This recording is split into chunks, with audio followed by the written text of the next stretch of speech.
Ah, there it is. Hi. Hey, Thank you how's it so much. It's good. Thank you. Well, do you prefer being called Jeff or Jeffrey? Jeff. Okay. Thanks, Jeff. Oh, great. There's a few coming in. I like that.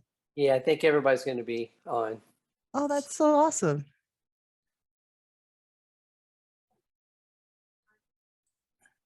Okay. There we go.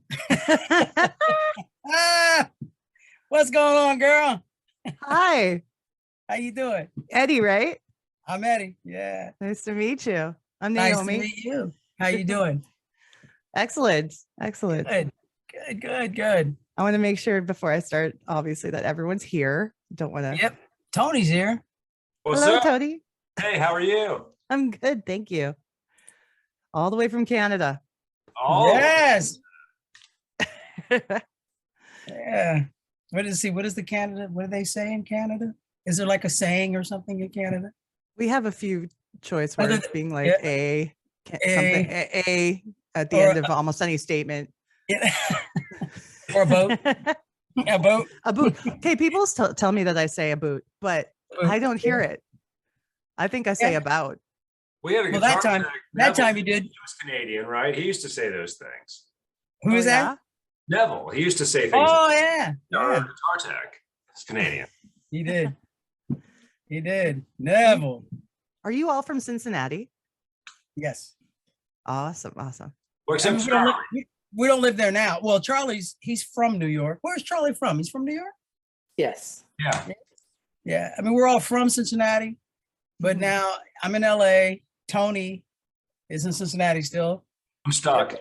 In the snow. And Jeff is in Florida. All over. Yeah, we're all spread out. Makes it kind of tough to rehearse.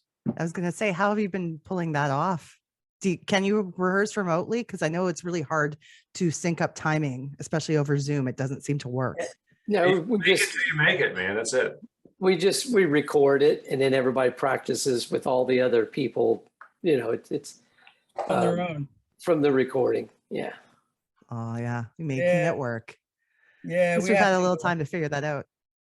Yeah. There you go. There Oh, it is. I heard there it. you go. I heard it. It's time to Figure it out. Oh, I didn't even notice it. See, that's See, crazy. see? Hey, all right. There you go. You know we're gonna mess with you now, right? We're gonna mess with you on all that. As you should, honestly. Do we Yeah, have any? Are we waiting for any more arrivals? Charlie, Wait on Charlie. he's supposed to be on. He said he was going to be on. Yeah, but Okay. he's rushing down. He's up in he's coming back off a gig, I think, or something, right? Isn't he coming from That's okay. somewhere? He had something to do. It just hit 6:30 now, so that's okay. Yeah. And he's in New York, so everybody's always running. So he's, nobody has a car. So he's probably running down the street as we speak right now. Yeah. Everybody stays in shape in New York. Oh man, you have to. Those Yeah. subway stairs, man. Oh, I know. I know. Let's see. No, that wasn't him who texted me. I thought Charlie texted me, but no, somebody else. Mm. Yeah. See, we could tell you, I mean, it'd be a good podcast story. We could tell you how we all rehearse and how Yeah. we do all this stuff, So we'll, Yeah. Absolutely. I think that's an important thing to put in the podcast, actually, because a lot of bands are probably trying to figure out how to make it work yeah, remotely. yeah, because nothing syncs up in time. I don't care what they invent, Oh, he's mean, here. Yeah. Yeah. Yeah. It's technically impossible. They just Yeah, there is one software, I think it's called, I forgot what it's called, but all the actors use it out here. And they say that Really? it syncs them up. Yeah, but Charlie. I forgot what it was called. It doesn't matter because it Hi. doesn't work anyway. Hi, how are you? I'm Charlie. good. Hi, Charlie. Thanks for Hi, making how are it. you, Naomi? How are I'm you? Thank you so good. much for having us. Hey, I'm so glad you guys all made this work, that we could all be together in the same room, basically. And I'm sorry virtually. that my phone makes it look like I have a greased filter, but my phone's from the Truman administration, so it's been around a while. It's got T9 on it. Yeah, Look like it's got some chicken grease on it. yeah. I'm actually linking through Friendster on this, so Oh, that's what it That's incredible. You can tell, Naomi, you can tell we haven't seen each other in a while, right? Oh, I'm I glad we could get know. you all together. I do Yeah. have a couple questions before we get into podcasting type stuff. One of them Okay. being, is it okay if I use any of this video for our YouTube channel to help promote the episode? Yes. Okay. Oh, I'm sorry. Is it okay, guys? Yes. Yeah. Yes. Sorry, If, yeah. always if wanna you make can sure I have take it, so permission. can I. Yeah, all right. If it's okay with you, it's okay with us. And then I was also going to ask, because I know there can be some confusion because there are two bands Mhm. now. I don't want to ask you questions that don't pertain to Reunion of Souls by accident. Do you know No, what I we mean? are reunion of souls. Blessed union of souls. And I Okay. mean, Well, that was yeah, I mean, confusing. so yes, we're the reunion of souls because we're the blessed union of souls that reunite. I mean, we're the Okay. 4 founding members of the band. Okay. We're just not using the name. We're using the reunion of souls. You can Okay, ask us that perfect. if you want. You can ask us that in the podcast. It's okay. Yeah, Yeah, because because there's a lot of basically, stories that go back to the blessed union. It's our most of our career. Yeah, we built that brand. You know, it's just the law won't let us use the name. that's exactly what I was like. Okay, I don't want to. And You law don't wanna- dogs don't come around here. Yeah, law dog. Savvy. Johnny That was- Law don't live here no more. I thought it was Slaw Dog. Slaw No, dog is what it is. well, Slaw that's- dog. Hunky You dog. know what, Naomi? You can ask us anything you want. Okay. Don't And worry then, so when I put out the episode, I'm going to call the episode Reunion of Souls and refer to you as that. Just so Yes. that there's no That's problems us. for you. No problems for you. The that way. reunion of souls. You want us to send you a logo? Yeah. I'll send you a Sure. logo. I'll send you Okay. a logo. You know? Well, I want to welcome all of you to the show. It's nice to have every member here included. And Thank we are a podcast we focus on bands who did spectacular things in the 90s and what they're doing now. So tell me, since you guys are the original members of the band, how it all started. But briefly, because I know you probably had to tell that story a million Briefly? times. Well, Briefly, then maybe I shouldn't tell it. I don't. Tony's got. Go for it, go for it. Charlie gets really in depth. Basically, what it was, Jeff and I were in a band called Slam. I was a singer, drummer, and he needed a singer. I left to go play with a band called Belle Biv DeVoe, and he needed a singer, and I introduced him to Elliot, and that's how the band kind of started. And then when they started recording, Charlie was in New York, but he was coming in doing all the keyboard work. And then when it was time to tour, we finally put the band together. We brought Tony in, and boom, we took off. Now, That's Eddie, the short story. And CP Man, was that the is the first- Reader's Digest version, Hey, man. That's a It's clip notes. beautifully condensed. And CP was the associate producer as well. Yes, Fantastic. yes. Now, Eddie, from what I understand, you were the drummer, but now you're the vocalist, correct? Yes. He was the drummer. always the vocalist. I was, too. yeah. Yeah, I mean, he always was the lead singer. We just had him singing backup most of the time. Every now and then he would sing lead. Yeah. The thing was, I Yeah. mean, when I was with Jeff in his first band, I was the singer. I always played drums. Elliot and I were in another band where he was my keyboard player and I was the lead singer. And then when we put this together, Jeff and Elliot started working on Charlie and Elliot started working on the record.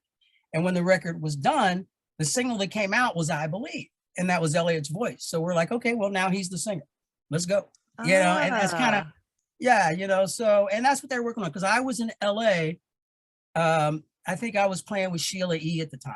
So I was her drummer. By the way, I have to interrupt him to say this all the time because I'm a drummer as well. Yes. Naomi, do you know how good a drummer you have to be Sheila E.'s drummer? I mentally just went, wait a second. Yeah. Sheila E.'s drummer? Yeah.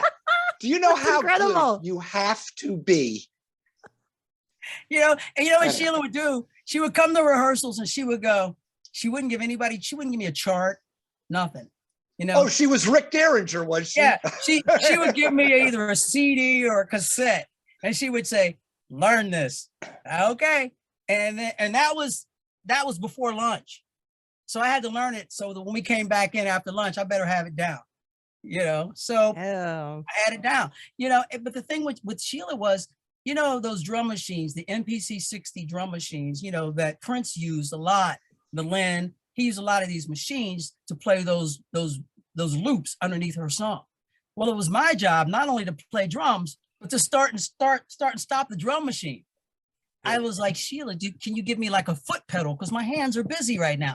She said, no, just reach over and start it and stop it. And she said, but make sure you start it and stop at the same time we start and stop playing. I was like, okay. That trick. Yeah. And the best part about it was, there's a little screen and there's a little backlight. So you can see, what song you're turning it to. The light was broke. I was like, can we maybe get the light fixed? Nah, you'll be okay. Just hold your phone up there or something. You'll be all right. I was like, good gracious, man. This gets tougher and tougher, But, it got me prepared for the Blessed Union, what a challenge. Oh my goodness. We were a lot nicer to him. Yeah. It wasn't as tough. And it was much, and we had more fun on the bus. So, And he didn't have to push any buttons. Chuck did that. yeah, I did all the button pushing, except Eddie had to duck for an occasional misthrown water bottle. You got me once. Yeah. You got me once. Almost took me off the stool. I threw a water bottle just up in the air, and it landed right on his head, and it was full. And it wasn't like a little. It was. I could never repeat that. If I had aimed, it would have. Yeah. Yeah, it kind of rocked me at the time. We were playing a boom, you go like, okay, so what was that? That was the night that Charlie almost died because Eddie's brother was a drum tech, and he saw that happen. And my brother is really protective. I don't know what he thought, but he went crazy. No, I was going to get the double hedges beat down. I know. Yeah. Hey, like Blessed Union of WWE. I talked my way out of it with my obvious New York City charm. Yeah, and a gift. Oh yeah, that too. Pride. Hey, they don't call it a peace pipe for nothing, my friend. No, they just calm you down. Yeah. I see, because I was wondering if you considered doing some kind of a Phil Collins type of setup there when you were singing. Well, actually, you don't know how close you are. So, the one. He's frozen. Yeah. Who, me?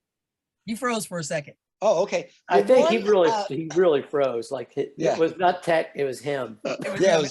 It was physical.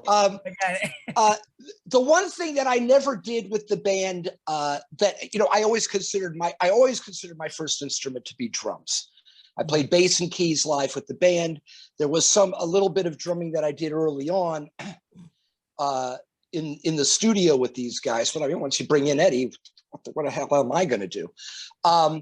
But the difference between me and Eddie, the main difference that you see right away on stage is Eddie plays drums right-handed, I'm left-handed. So we have to have two kits on the stage, much like the way Phil Collins and Chester Thompson had it because Phil is a left-handed drummer.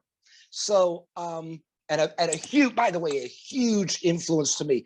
You kids playing the drums, listen to Genesis, The Lamb Lies Down on Broadway. It's the only drum lesson you'll ever need. Anyway, sermon over. But so we have the two kits on stage, and actually we do a double drum solo as part of the show. But, Eddie and I are constantly talking, we're sort of expanding the set list now.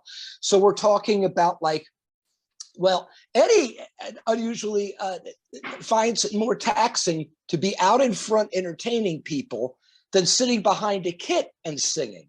And I kind of sympathize with that, because when I come out front for Virginia, I come back from that. I've been drumming the entire set, and I come back from that I know. Man, what the hell did I just do? So, and just talking to the audience and kind of tap dancing, making sure everybody's entertained all the time, Yeah. So we're always going to be mixing that up. And I just love that, we can both be drummers on the same day. It's an honor for me. I mean, really. Well, and me too. I mean, no smoke, yeah. But it's fun. but really, when you look at a video of me and Eddie doing a double drum solo, it's like we're just in the happiest place on earth. Like it's first of all, it's me and him. We're not dead, so you know that counts for something. And yeah, we're just doing the thing we love to do.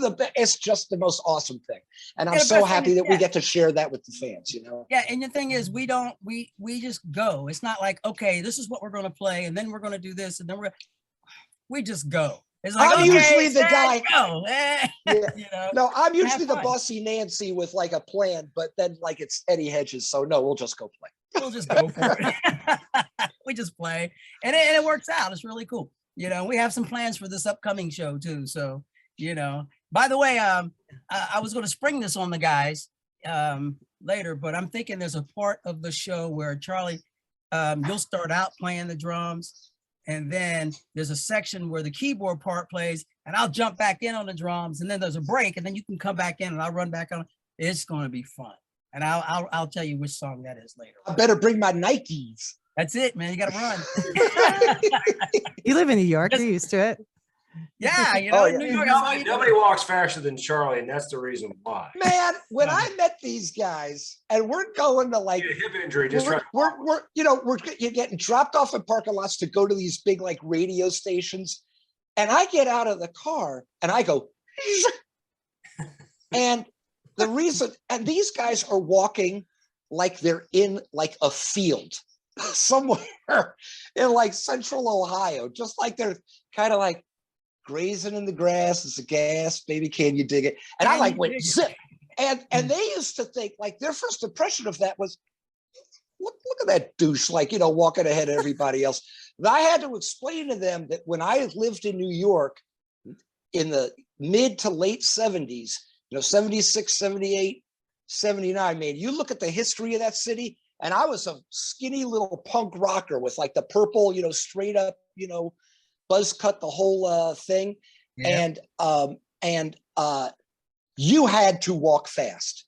My apartment was right in the middle between the walk down to CBGB's and up to Max's Kansas City, which were like the two legendary clubs.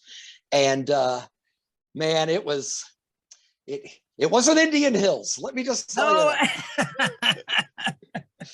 Yeah, it was a little busy. Yeah, a little busy. It was a little busy. You kind of had to walk fast. There was some fellas out there with hobbies. That's right. Yeah. Oh, jeez. Yeah, it's yeah. So you know what? And they could pick out the boys from Ohio. They could pick them out. Yeah. You know? Oh yeah. But it was funny. Like we were constantly asked, just because, you know, people don't do any research in the band, and they say, well, I'm looking at this band, so let me ask them this question. So we, especially in the early days, we were asked, like, if there was some weird ass cultural deal being an interracial band. And we'd all just start laughing because the four of these guys would go, hell no, it's that guy.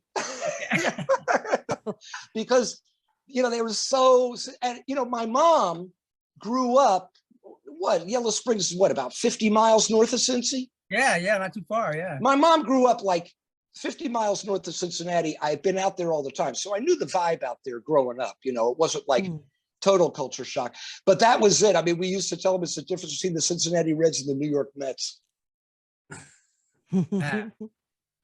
Those were kind of fighting words. We yeah. That alone. Yeah, we could. Bud Harrelson and Pete Rose's name were not allowed on the bus. Nah. We did get autographs though. We did. Yeah, we did get their autographs. So, but it was fun. It was definitely fun. No kidding. Well, I can imagine that when I Believe hit the charts, there must have been a huge amount of excitement around it. And now you were mentioning to me earlier that although Eddie is the singer of the band, Elliot had the vocals on that song. Is that correct? Yeah. Back when we were, you know, when we were Blessed Union of Souls, you know, then, you know, because I Believe came out first, then we thought, okay, we can't confuse the audience. Elliot's the singer. We'll just leave it that way. And that's how we toured for a long time, you know. And then later on, when you know, the thing started everybody kind of started doing other things, then we came back together, and we built that whole brand of Blessed Union of Souls, like I said, and we're still together. So we're still going out doing dates. It's just that now, I'm singing a lot. I mean, we're all singing still, but I'm doing all the lead stuff, and we're just trying to keep it interesting because I do a lot. I sing from the kit, and then I'll go out front and sing, and Charlie takes over. We just bounce back and forth, but we still have a lot of fun doing it. Everyone in the band's so like multi-talented and able to play all these different parts and instruments. It's really nice. Well, I can only do two. I can play drums and sing. Yeah, that's about it. Really, it came, the way it started was just these guys just writing song after song after song after song. I think the count of what we had available to cull from for the first album was about 35 songs. And when I say 35 songs, I'm talking about the ones that we finished. I'm not talking about like, oh, that's kind of an idea. I don't know if it counts as a song, so we had 35 finished songs, not finished for an album, but, completely fully demoed out. And when you're doing things at that pace, a guy walks in, hey, can you play guitar? Or like a guy walks in, like, can you do a percussion? Just like, you got to get the thing documented and done. So, we presented ourselves as a band with guys with roles, because again, you just don't want to confuse the audience. But the collective creative teamwork that was constantly going on in the studio was always in flux, which is one way to just keep things fresh. Where you're not constantly remaking your first album, which is important. At least in my opinion. Yeah, I know that's it. It's true. Everybody kind of turned out to be like utility guys. I mean, everybody in the band does more than one thing. And when I entered the band, I was just a bass player. And at one point, when we released our second record, we had so many guitar tracks, and Charlie's a great bass player. They're like, well, Tony, you got to play guitar now. So I had to figure that one out. I actually became pretty good at it.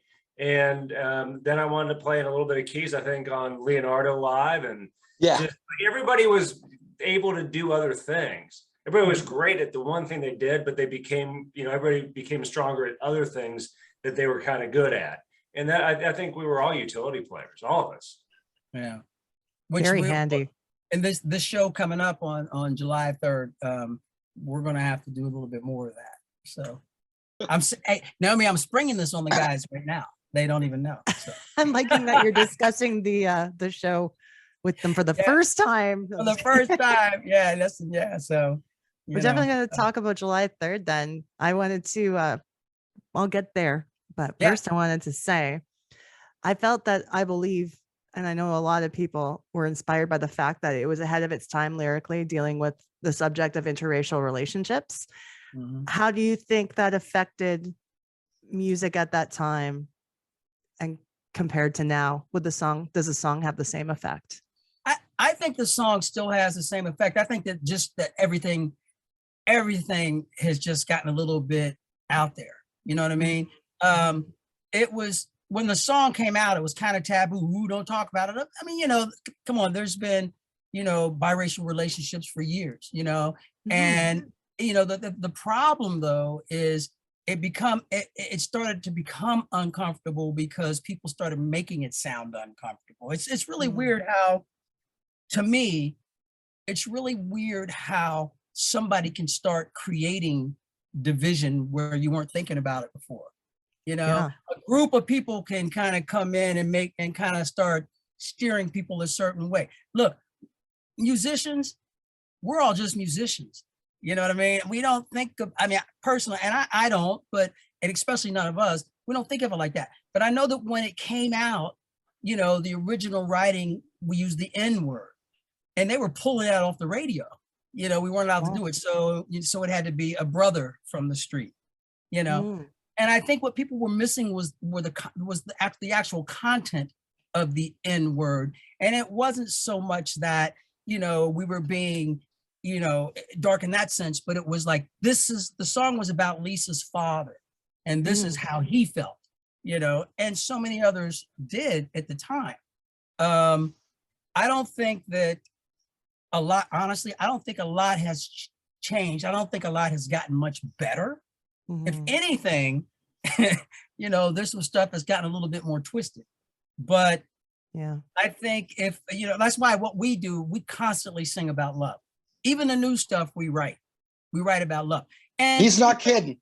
you know what it is? It's because think about this for a minute. I mean, like if more people would consider other people, then and where they're from and what they're about, and and not be so isolated in somebody else's world. It's like so many times, listen, nobody's better than anybody just because they have more money. Mhm. Nobody's better than anybody just because it's any kind of status. You know what? We're all here. We're all human. There's a lot of people that have more opportunities. Mhm. Because of where they're from, or the color of their skin, whatever the case may be. But it doesn't make you any better. Mhm. So, and that's the approach that we have. That's always the approach that we've had, as a band. So, I think Love Jeff, is the answer, and that's very, very much the important message there. it is. And when you think about it, think about that. It truly is. It's like, when it gets down to the root of it, why do you hate this person? Well, I don't know, because my dad said I should. You know what I mean? I mean, a lot. Listen, hatred is taught. It is. Hatred is taught. So how come we can't teach people to love? That's That'd be a lot what we're easier. about. Yeah. So it doesn't Should we- cost anything. All right. Should we check in on Jeff? Yeah, where'd he go? I don't know why Hello? he disappeared. He Uh-oh. does that Here. sometimes. He does that sometimes. He's He's a okay. sneaky guy. He'll be back. He'll be Okay. back. Is The it only okay? thing that I can add to what Eddie said, sort of, only because in the context of your question, because you said, how do you think it changed music? Well, I don't think any of us think we can change music. so And it does that on its own, but it always comes back around. Jimi Hendrix changed music. Yeah. I like to tell girls I can play the drums. There's a Oh, yeah. difference. Well, the beat, But that's I'll tell you, because one of my things is that not only am I sort of the band historian, but I'm very much into the history of especially rock and roll, but of the music business as a whole. I mean, I really, and once we had these opportunities, man, I just soaked it in and really tried to know everything about what was going on. But I'll tell you something interesting historically. So I Believe comes out in 1995, and it's about what it's about. Well, I start thinking back about what other songs in, like, maybe since the 60s have charted that have been about this subject matter. And I realized there were two. One was in 1967. It was a song called Society's Child by Janice Ian. It actually won Grammys, and it was produced by Shadow Morton, who produced the Shangri-Las. So the best thing about it is, not only is this a social slap in the face for 1967, but it sounds like the Shangri-Las. So it's totally awesome.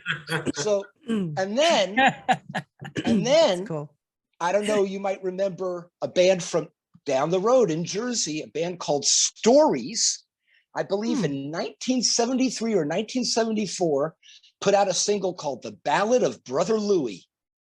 And that was, I don't know if I can sing things and you'll get snapped for the royalties, but Louie, Louie, Louie, Louie. It was sort of a play on Louie Louie, but it was the song about this guy. Yeah. That was a gigantic hit. And do you know why I heard it though? Because Bon Jovi covered it in 1991. Well, it's their backyard. That's where those guys, it's the original, all this Bruce, I mean, hats off to him, but Stories was like the original Jersey Shore sound. I know a lot of those guys. I've been very lucky to meet a lot of, play with some of them, but yeah, so that was Stories. Nothing in the 80s. And well, here was another big one though. There was another big one. Sly and Family Stone had Everyday People. Mm-hmm.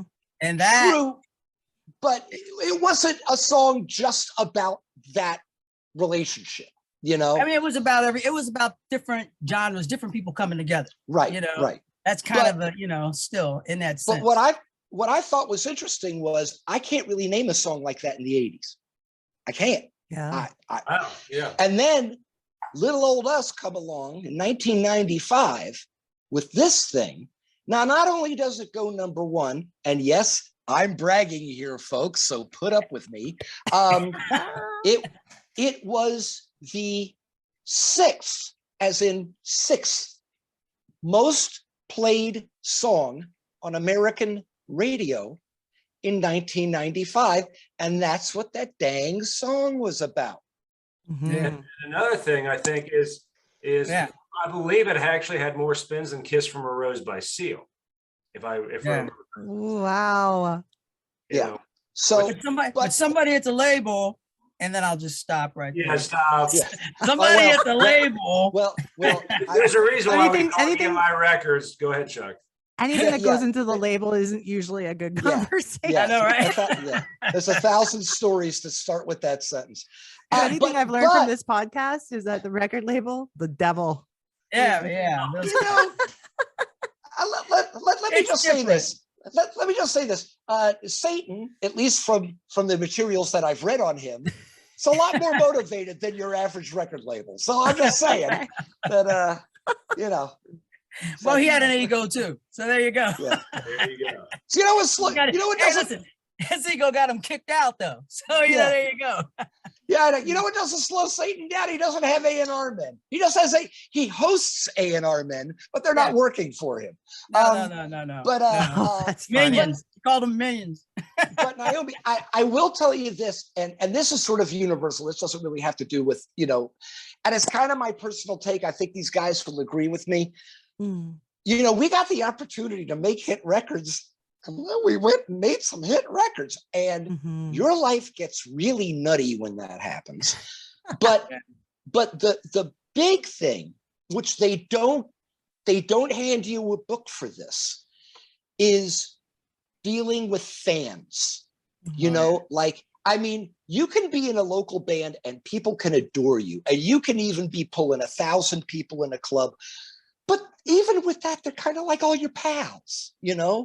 But you're getting, people are walking to a record store in Spokane, Washington, and buying your record, and they become fans. And I learned something. I learned a lot of stuff. It really changes you as a person, like just figuring out how you're going to deal with that, because it's weird. It's really weird. It's great. It's wonderful, but it's not a normal thing, Mhm. But one thing I learned, and I kind of learned this from, of all bands, the Cars, Rick Ocasek, the way that he wrote songs is, you read a lot of interviews with guys. They write this song and it means so much to them. They put it out and they really want people to understand their pain, because they're putting their pain, their precious little pain, out to you to write this song.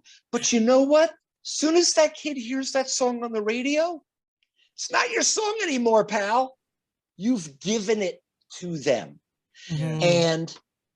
And that's how I've got to look at everything that we did, like the quality of the songwriting, the quality of the productions, the quality of the performances, whatever. But once you put it out there, man, it's theirs to make of it what they're going to make of it. It's just, like when we would make these records, man, I would live, eat, and breathe the records. And we do the mixes, and I'm just in it. And then we go get it mastered, and I listen to the master. Listen to these masters, and I listened to the masters once just to make sure there was nothing I hated. And then I'd wait to hear it because, the station in Cincinnati was very friendly to us and really helped make us the band that we are. And so they would start banging the record right away. And I would listen to that in a car, just hear what it sounded like being broadcast and receiving that on a car system. And after that, I was done with it. I mean, we would be playing that song live and promoting it. I had no interest in listening to that record again. I'm just like, you move on. You've given it. You've given it to your fans, and you know, and make a damn good show out of it now, you know. Yeah. But the key was that's- always, you know what? But the key was always to play the song the way the song was recorded.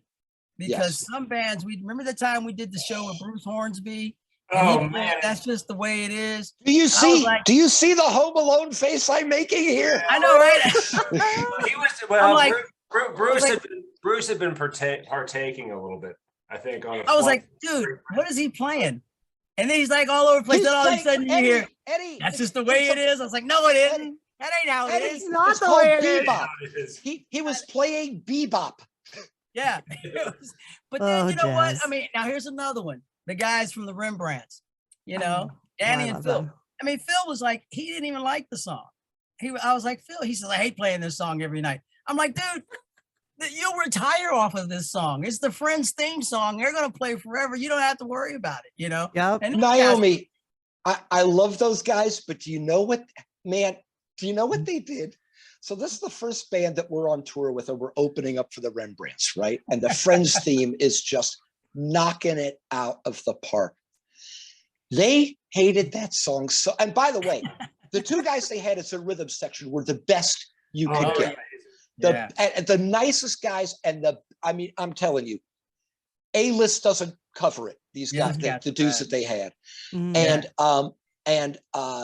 So they would come out, they would play 3 songs, and they play I'll Be There For You, and then they continue on their set. Now these guys thought, now this is my heart, the band XTC.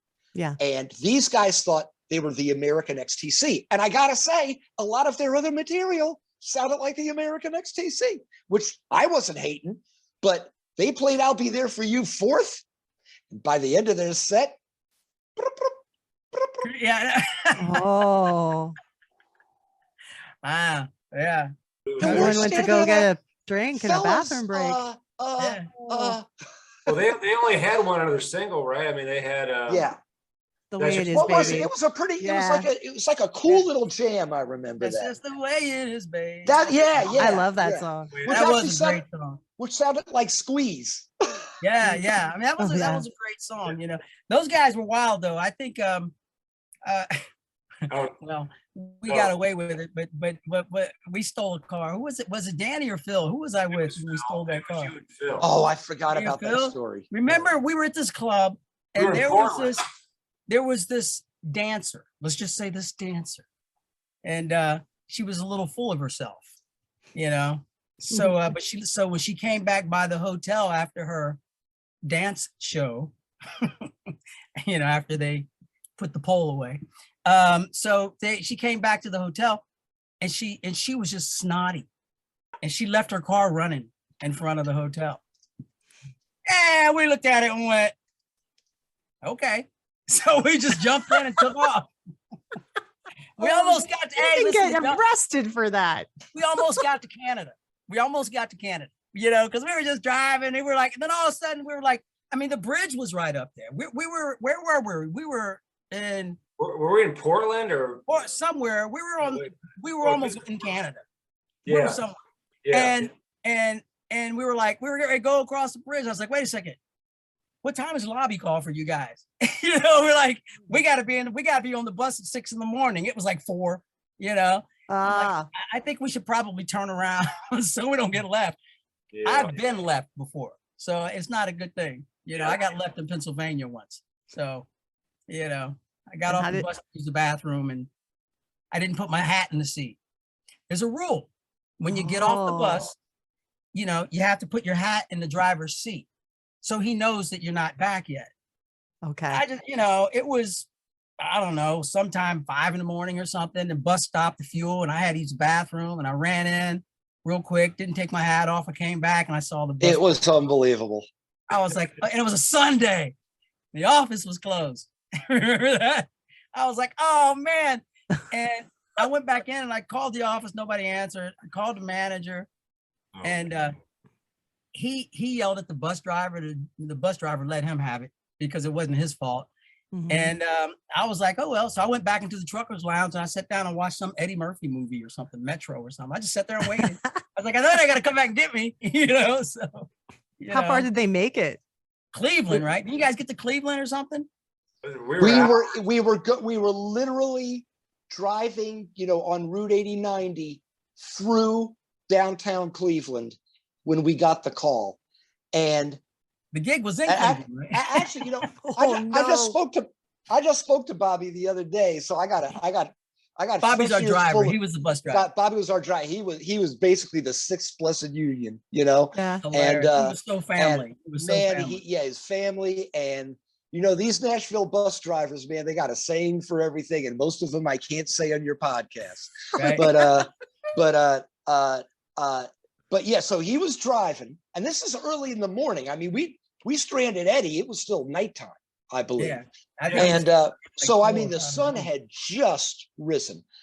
Bobby gets this call from our office, and we had, I'm going to be kind. We had this guy working in our office, and he was an effing moron. All right. So he called, and anyway, so he calls up Bobby, and he goes, Bobby, you left Eddie at the last truck stop you stopped at, and it's your fault. You know what? You never said it's your fault to Bobby Edwards, even when it was Bobby Edwards' fault. And this one wasn't. I was sitting in the front lounge, and he literally levitated off of his seat. I thought he was going to kick out the front windshield. He got so hopping mad. I thought I was going to have to take over the wheel, and he started calling this guy some choice Southern homilies, and then we had to turn the bus back around and drive 2 hours back and go pick up Eddie, and then got on the bus like bring this. him back. Yeah, I got right in my bunk. I got right in the bunk, closed the curtain. I was like, okay, I'm sorry. Now, Eddie, I don't know if you told. There is actually a term for this. Yeah, there is The term. Yeah, grease spotting, which means when you walk out of the truck stop, all you see is a grease spot. Yeah, because the bus ain't there. Bus ain't there, but there's a little grease spot where it was. Yeah. So they grease spotted me. Yeah. That's what it was. Yeah. Yeah. So, band talk. Then, I was talking to Mark McGrath, Sugar Ray, right? Yeah. And remember, he was talking about somebody was telling him that he had really bad breath. And I was like, yeah, every band has one. If it's either in the band or the crew, there's always somebody with bad breath. So don't feel bad. But but he's like the singer, He's like, you gotta watch that. That's they usually expect that from the drummer, because that's why they keep it. That's why they keep him behind all that furniture. Yeah. When you see the plexiglass guard, there's that's Let me tell you something, man. I've had the plexiglass foisted on me in a number of occasions. The most insulting one of my other gigs that I've held on for a long time. You probably know the comedic actor Dennis Leary, right? Yes. Yeah. So I'm his musical director, and I've known Dennis since he was 18. And in that band, I'm the drummer as well. He lets me lead a 10-piece band because, as I like to say, when I'm spending other people's money, I can afford to hire the best. So you have an in-depth knowledge of the song "Asshole." I'm on that song. I'm on that song. I'm the guy doing all the orchestrations and the explosions. So just one of the assholes. A whole group of them. That video, by the way, voted funniest video in the history of MTV. Really? Wow. Which, and Mike will get this. I always liked Hawaiian Sophie better. Do you remember that rap record? No, Hawaiian Sophie. Yeah, it had like a Hawaiian Steel Breakdown. It was like a one-hit wonder rap record. The video was and also Biz Markie, Just a Friend. That to me is you can't do better. You can't do better than Just a Friend if you're just aiming for dumb laughs. Yeah. But anyway, we do an annual gig up in Boston where we play Boston Garden, do a big comedy show, and it sells it out, and we raise all this money. I mean, millions and millions and millions of dollars for kids with cancer. So with the Cam Neely Foundation, Cam, president of the Bruins, I got to say all this. So anyway, they started putting plexiglass in front of me. I'm at Boston Garden. Apparently, that's how loud I drum. Ooh. And He hits pretty hard. He hits I pretty do hard. hit pretty. He does it hard. Man, I plied my craft. I learned my craft playing Jersey bar gigs, 3 sets a night, just looking at people shuffle around the dance floor. And Eddie will tell you this as a drummer, like you're coming up and you're playing these gigs and you're kind of learning like what a drummer actually does in a band. But, all you're seeing is people's behinds because everybody's standing in front of you, the other fellas in the band. So, and they're not really turning around at you to go, hey, dude, get down. It's just like they're up there doing their show, right? Yeah. So you start watching the audience. Eddie, tell me if I'm wrong. No. And all of a sudden, like, you start saying, like, hey, man, if I switch this beat up, I can make everybody move different. And then, like, if I break it down and, like, get a little bit more on the top, everybody's ass is going to get low. Yeah. And the guitar guys aren't doing that. The bass player might be assisting me in doing that, but I'm like a 17-year-old kid, and all of a sudden I realize I can boss 100 people around just by like changing the groove, just by changing the groove. And man, that is when it's just a lesson in music. And the other thing that I think Eddie will agree with me with is, as gigs got better, and Eddie and I had both been a little bit on an A-list circuit, him in LA, me in New York. So Eddie was like cream of the crop, R&B, Belle Biv DeVoe. Belle Biv, Johnny, Sheila, Shanice, Johnny Gill, he's really in that world. I was holding down gigs with Rick Derringer, Edgar Winter, Ozzy Osbourne. Like those were the guys. And also doing a lot of New York sessions. I was the featured keyboard player on the first Suzanne Vega record. It was just like constant work. And so I had, we had both played arenas, but collectively, now we're starting off in this band and, we're taking these guys that have not had that experience into there.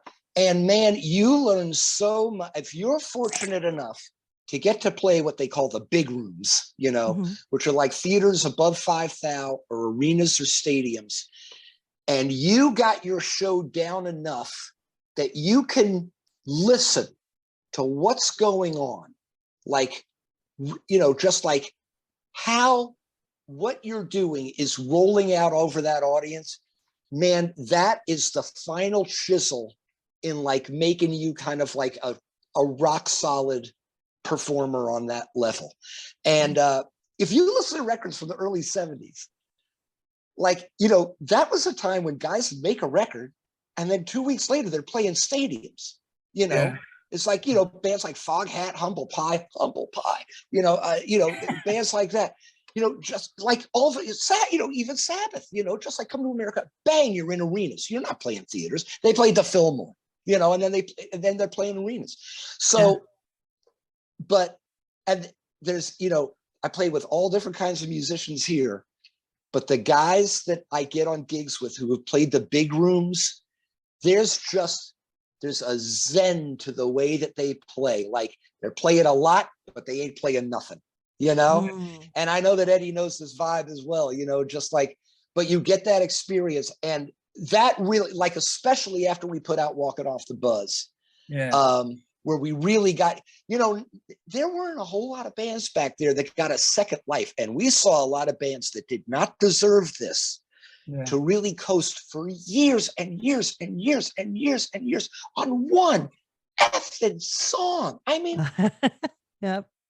We're over there tap dancing, trying to I used to tell the fellas, and a couple of them would get a little angry at me when I told them this, when I would say, hey, look, y'all can consider yourselves the most wonderful troubadours in the world, and we're just coming up with this stuff like we're just blessed to be writing these hit records. But let me explain to you what your job actually is.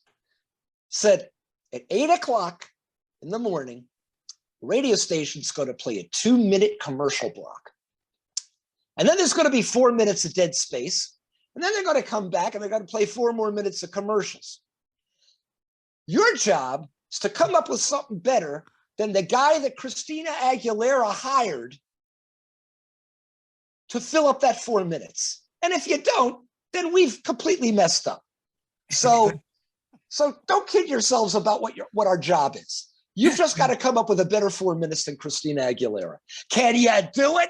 Yeah, right. Well, do you have enough money to do it? That's the Well, thing. that's the whole premise of radio.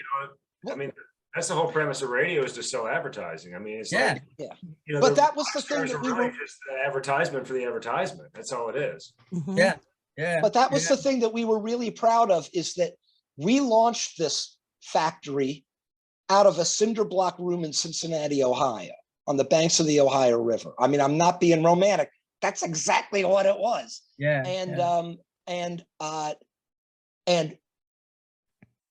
some outside producers tried to muck around with things on the first album. We got most of it back. There was some stuff that could not be repaired. Oh. And you also pick and choose your battles with the record company. So, you know, the stuff that could not be repaired, at the end of the day, all came out in the wash. But after that, I mean, the next 2 albums, that's us. That's just us, you know, just literally trying to do that, come up with the better 4 minutes. We knew how it worked out, but, you know, we were the kind of band, you know, we were adopted by pop radio and we accepted that, you know. So there were radio festivals we'd show up to. We were the only band with a backline, and we're on a bill with 12 other acts, and they're all track acts. You know, they're all boy or girl bands, and then there's us. Well, you we know, did the and country thing for a minute too. Remember when we did the CMT thing? Yeah. We did and we were playing in Walmart parking lots. They would set up these huge stages in Walmart parking lots across the country. And Really? I forgot, we were somewhere and we're on stage, and you could look, it was really flat. I don't know if it was Texas, where it was. It was Texas. You don't see this anywhere else but Texas. It was a tornado. We were like, wow, there's a tornado You over could see it in the sky while you were on stage. It was just going across the thing, like, and we were just It was- jamming stuff. The tornado was far stage right. Yeah. And yeah, it was behind the monitor guy. I think it wanted more wedge. But Yeah, anyway, I want to say that, like, I Want to Be There was, I mean, we did the Crook and Chase show, and that was Nashville. Yeah. I kept getting royalty checks for it. But wasn't I Want to Be There, even though that was a pop radio hit, didn't that cross over into country music? I mean, crossed over a little bit in the it was country. like in the top 10 of CMT for a while, wasn't it? Or Well, something? that's how we got on that tour. That's how we got on the CMT tour. Yeah. Okay, that makes sense. Because that was all, that was set up through the distribution. And actually, that was the tour. Okay, I'll tell you what, you know, all these people are dead, or at least I wish they were the richest people in the cemetery. But let me tell you a little story. Let me tell you a little story about how wonderful the record business was, Naomi. Because I know you think, because I know you all think it's just like peaches and cream, and like everybody got 4 girls to carry them around in a throne. But actually, it wasn't really quite like that. And let me tell you a little story about that tour. So we set up this tour right when our second album got released by our original label, EMI, otherwise known as Every Mistake Imaginable. And There it is. I do it. And the way this was going to work out, we went down and did a week in Texas, playing these Walmart parking lots with a portable stage. And it was a big deal because we were the first pop rock band to ever get to do this. Before this, it was all country. So biracial. Yeah, so we broke a couple or of interracial. Sorry, not biracial, interracial. Yeah, Sorry. Yeah, but you know, we broke a couple of barriers just by the fact that this thing was even planned, right? So we go down and we do Texas the first week because it literally takes you a week to do all of Texas. Yeah. And then we drive back up to Cincinnati and we play by the river, debuting our second album to like 50,000 people showed up at that gig. More, you know, it was pandemonium. And then we turn the bus right around and we drive back down south. And now we're going to start in Algiers, Louisiana, which is basically right across the river from New Orleans, and make our way across to, I think, Tallahassee, Florida, play all the Gulf states, right? Mhm. Now, the way this was worked out was the bus that we were on was paid for by a record company, American Express card. All right. So it's an important thing for you to know. And we're not carrying around a rented backline. We're carrying around the gear that the record company didn't buy us this gear. We bought this gear with our money. Also, All right, watch your mic. Don't hit your mic. Oh, sorry. So again, so something to remember. All right. So now we get down, and all these gigs were in the afternoon, all daylight, nothing romantic, nothing at night. They're all daylight gigs. So we're down in Algiers, Louisiana. I got a lot of pals down there in New Orleans. A lot of guys came out to see me. And this is back in the day, just to show you what year, this is 1997. Here's a time capsule for you. We had the band cell phone. Yes. Was it a brick or was it a razor flip? Yeah, but I'm telling you, it was one. We had the band cell phone. There were no other cell phones. There was just the band cell phone. Yeah. And I was the last guy, we're using the bus as the dressing room out there in the parking lot in Algiers. And I'm the last guy off the bus. And as I'm leaving, phone's ringing. So I look, and it's our management. I flip it down, and our manager at the time says, "Don't tell any of the guys this until after you're off the stage. But your record label just went out of business. The parent company in England has put EMI US out of business. And right now you don't have a record label." And I said, "Well, that's really interesting since our album's been out a week or less than a week, but I'll let the fellas know after we play." So we play the whole gig, right? And we get back on the bus, and I said, "Guys, this is what's going on, I told them, and then we got back on the phone and got a little bit more. Now, at that, we were assured, and they would have been idiots not to, that we were either going to end up, there were two other labels owned by that company, which were Virgin or Capitol. And we were told we were going to end up on one of those labels. We ended up on Capitol. That's a whole other chazarai. But anyway, all right. But we still have to do this tour because this is for Anderson distribution, and we can't make these gentlemen angry at us. But here was the thing. When the label folded, they closed all the corporate accounts. So all of a sudden, the bus driver's boss calls us up and says, "Well, what the hell, man? I can't draw on this credit card anymore." And we said, "Well, that's fine. We're going to finish the tour, and we'll get them to pay you through another credit card, like a Visa or a MasterCard." "Well, I don't accept those." Really? So we got a problem. So here's what happened. And I can't believe that people agreed to do this, because I flew back to New York after the Tallahassee gig, and I didn't realize this was going to happen. That guy, the guy who was the boss of that bus company, decided that what he was going to keep for collateral was our gear. So after they played Tallahassee, he drove the guys back to Cincinnati, but he padlocked the trailer, and he wouldn't let any of the gear off it, wouldn't let the crew take the gear off it, and said he was going to call the cops if they destroyed the lock. And he drove that bus back down to Nashville, and our gear sat in a hot parking lot in that trailer for a week until we could get somebody at a record company to pay this bus company off. And then we had to send one of our crew guys all the way down to Nashville from Cincinnati in a van to load up all of our gear and drive it back to Cincinnati. Now he says he's going to call the cops, but is it even legal for him to do that? Well, we didn't want that kind of trouble because there was just too much riding on this tour. And we didn't, listen, the political games, that's what I'm going to say. Politics, man. The political games you had to play. So, the other thing that we're thinking about is, hey, look, we're about to get thrown at Capitol Records. Capitol Records at that time, for all intents and purposes, was an alternative label. All right. They had the Dandy Warhols. They had the Foo Fighters. They had Marcy Playground. And they had a little band called Radiohead. And they didn't have no pop. Now, they were thrilled songs, and I'm not kidding. Like their radio promotion people were ecstatic. And I gotta say that kind of in the shadows, they kept 2 songs off that second album, just bubbling, like constant airplay. And especially I Want to Be There. You know, it's interesting. I Want to Be There and Let Me Be the One were really Jeff's songs.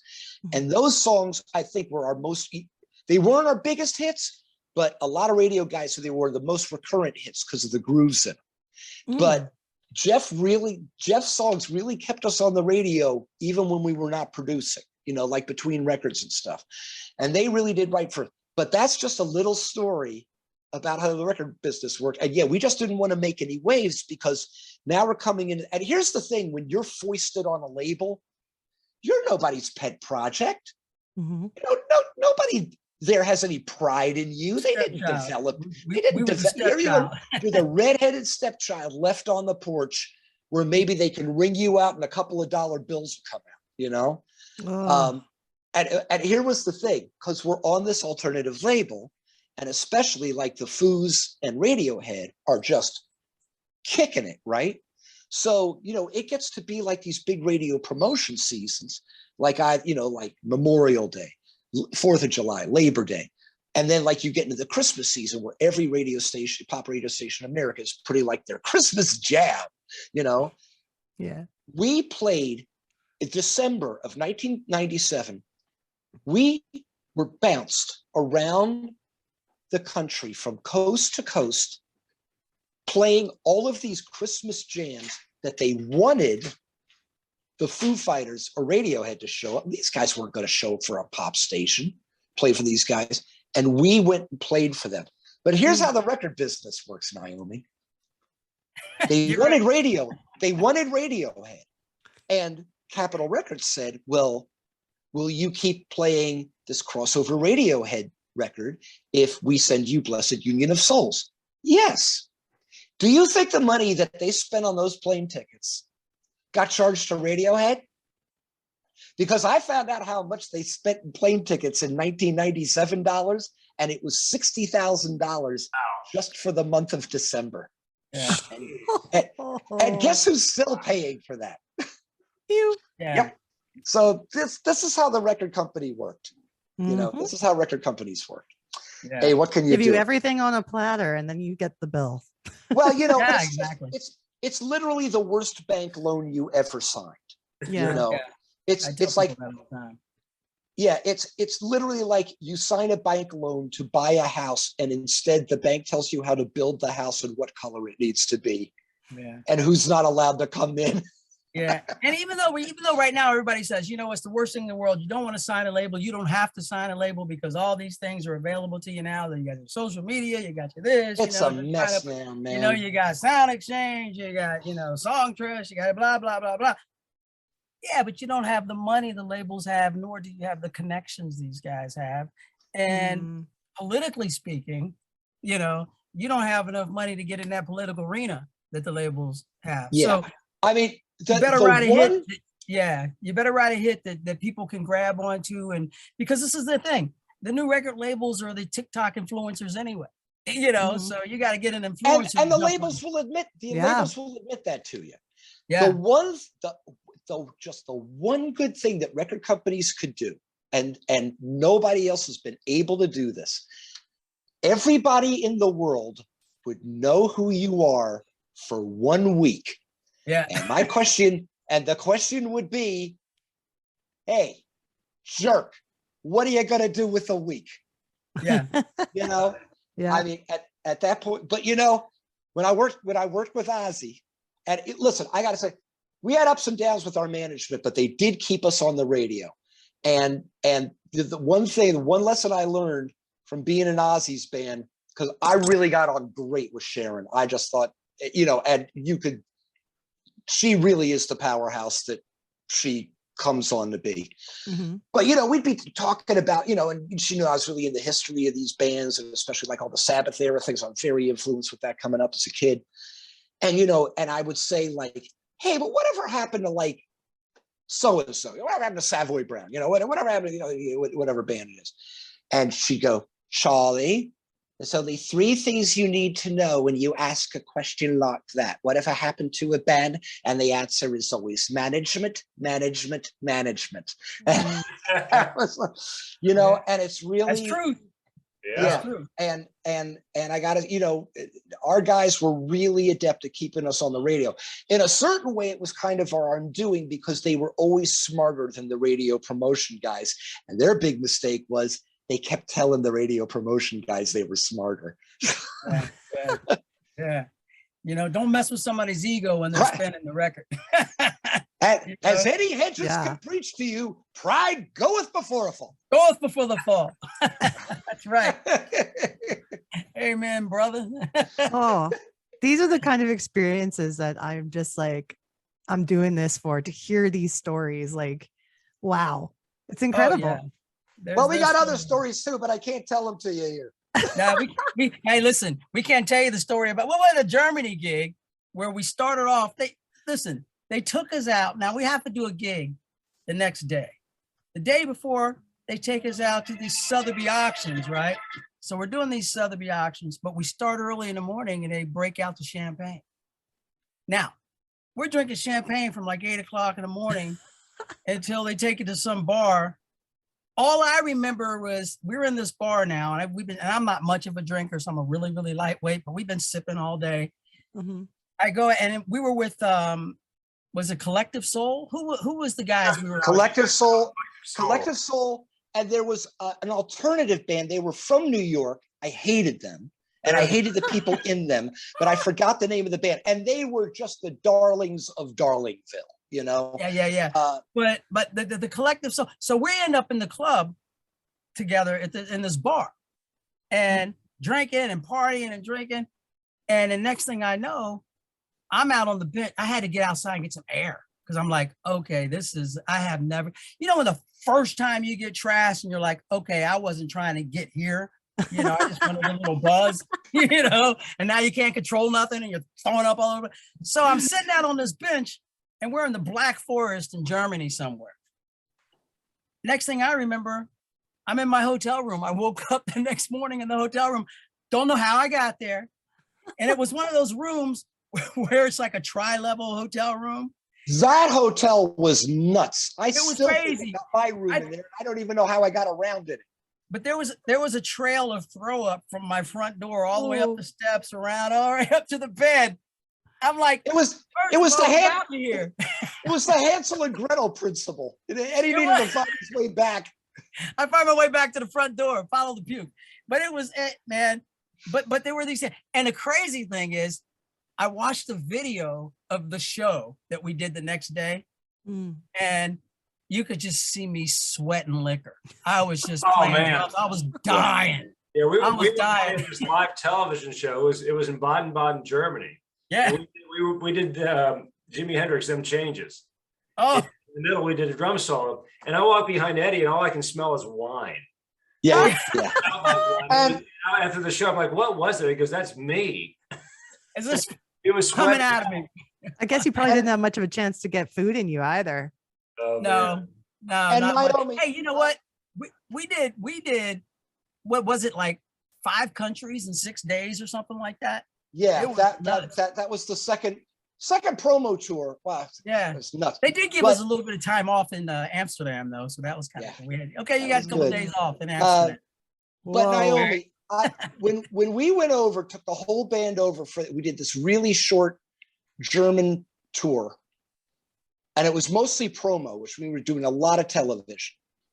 You know, New York City is filled with guys who have had gigs where they go over and do promotion in Germany. And I've asked all these heavy hitters here, what's the strangest experience you've had professionally? And we all agree it's doing German television, especially German morning television.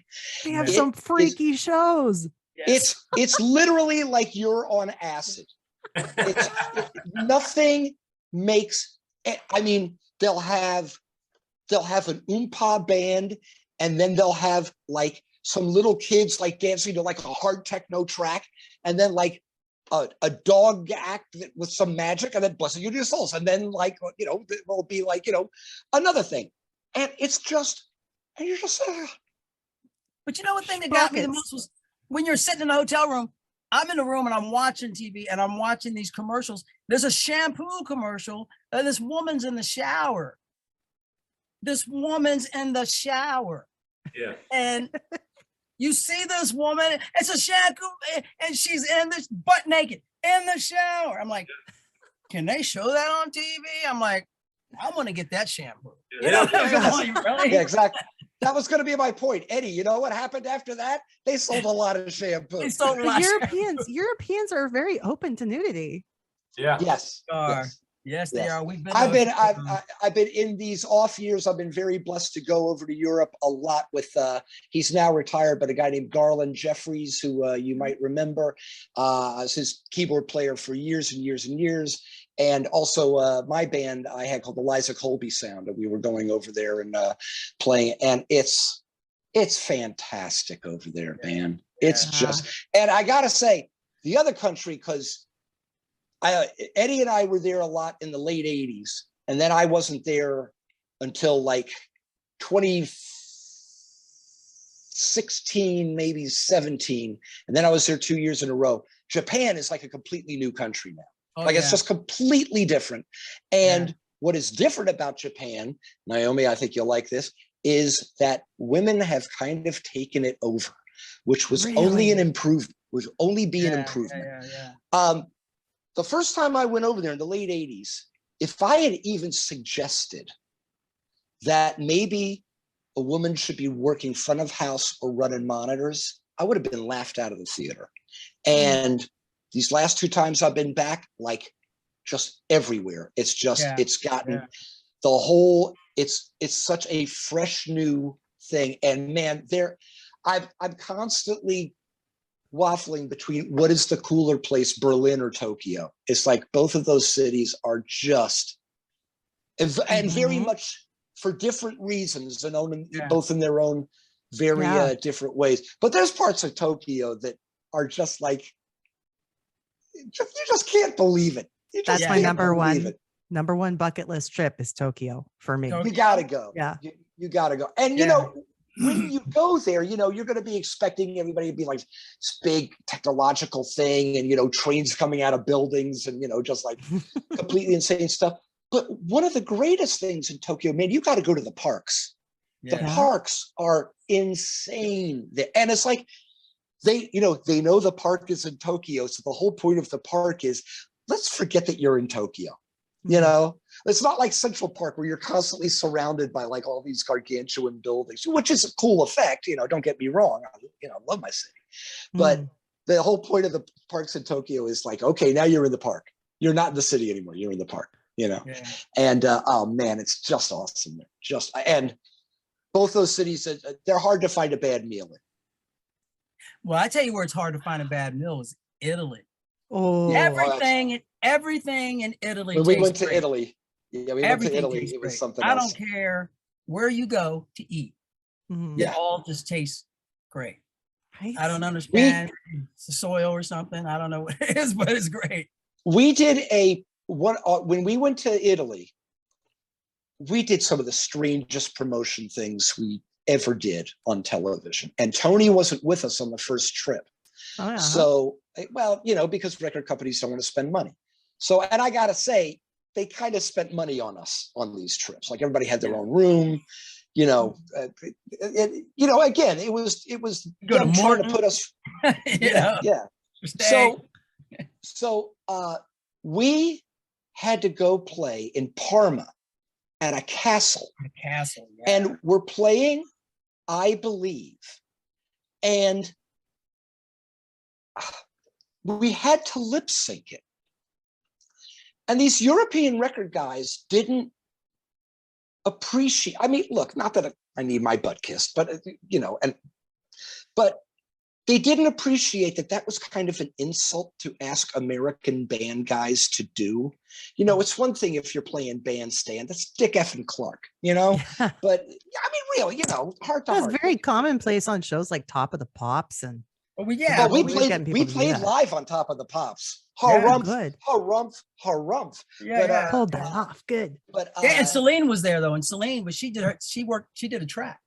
Yeah, but she sang live. And we could hear her voice louder from where she was standing than through the PA on top of the pops. Oh, I cool. talked to her. I went up to her and talked to her, because I'm a huge Celine fan. I just, so I go, I said, wow, Celine, I'm finally going to go and talk to her. I'm going to say, hey, I really love your voice. You're such a talent. And I go, hi, Celine, I'm Eddie. I'm really, it's great to meet you. I really love your voice. You're such a talent. She goes, and she writes down, thank you. She doesn't say a word. She won't talk, and then she walks off. I was like, well, okay, then. Yeah. I think it's, I'm not sure how many, if it's a full day or two or a certain amount of hours where she will not use her voice before a show. Yeah. She wouldn't. And the thing was, her dressing room, of course, here were the acts that were on the show that night. So it was us, it was Celine, it was Montel Jordan. This is how we do. This is how we do. Yeah, Okay. Yeah, wasn't Charles and Eddie on the show too, though? Charles Would and Eddie were on I the lie show. to you, honey? Would I lie? Right. And Supergrass. Now, Oh, yeah. Supergrass, one of my favorite bands of all time from England, and those lads know how to play the rock. Yeah, man. Yeah. So hey, we stayed in the same hotel in Amsterdam. We all had time off. That's right. Yeah.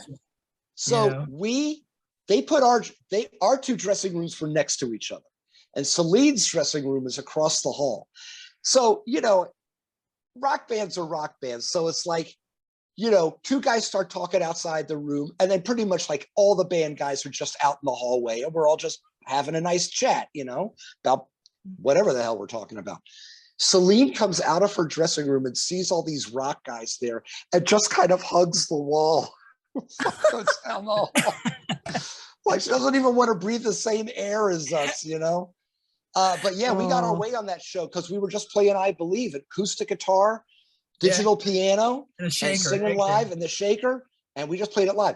But on this Italian show, they insisted that we lip sync.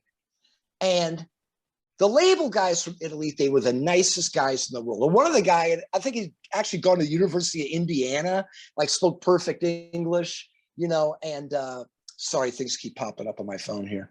And so I'm talking to the guy and I go,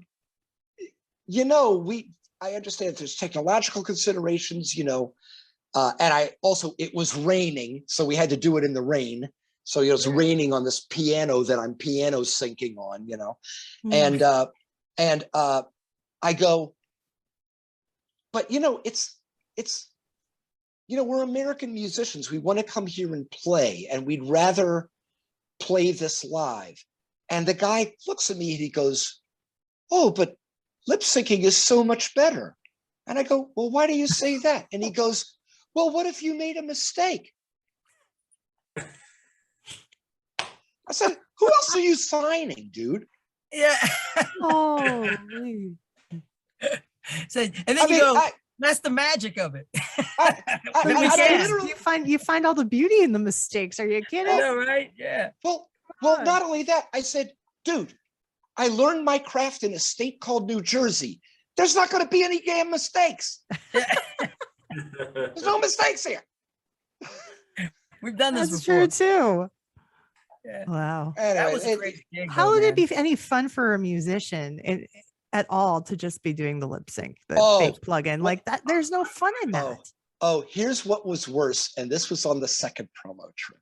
So we're getting bounced around Europe like a Super Bowl. I mean, we're literally like, when you see kids in the mall getting dragged by their moms and they don't know where they are and their coats dragging behind them and they're just like in this sort of like K-hole. That was pretty much us on the second, because we had done something at the Letterman Theater and just got picked up in limos. Kennedy Airport. Okay, you're in Europe.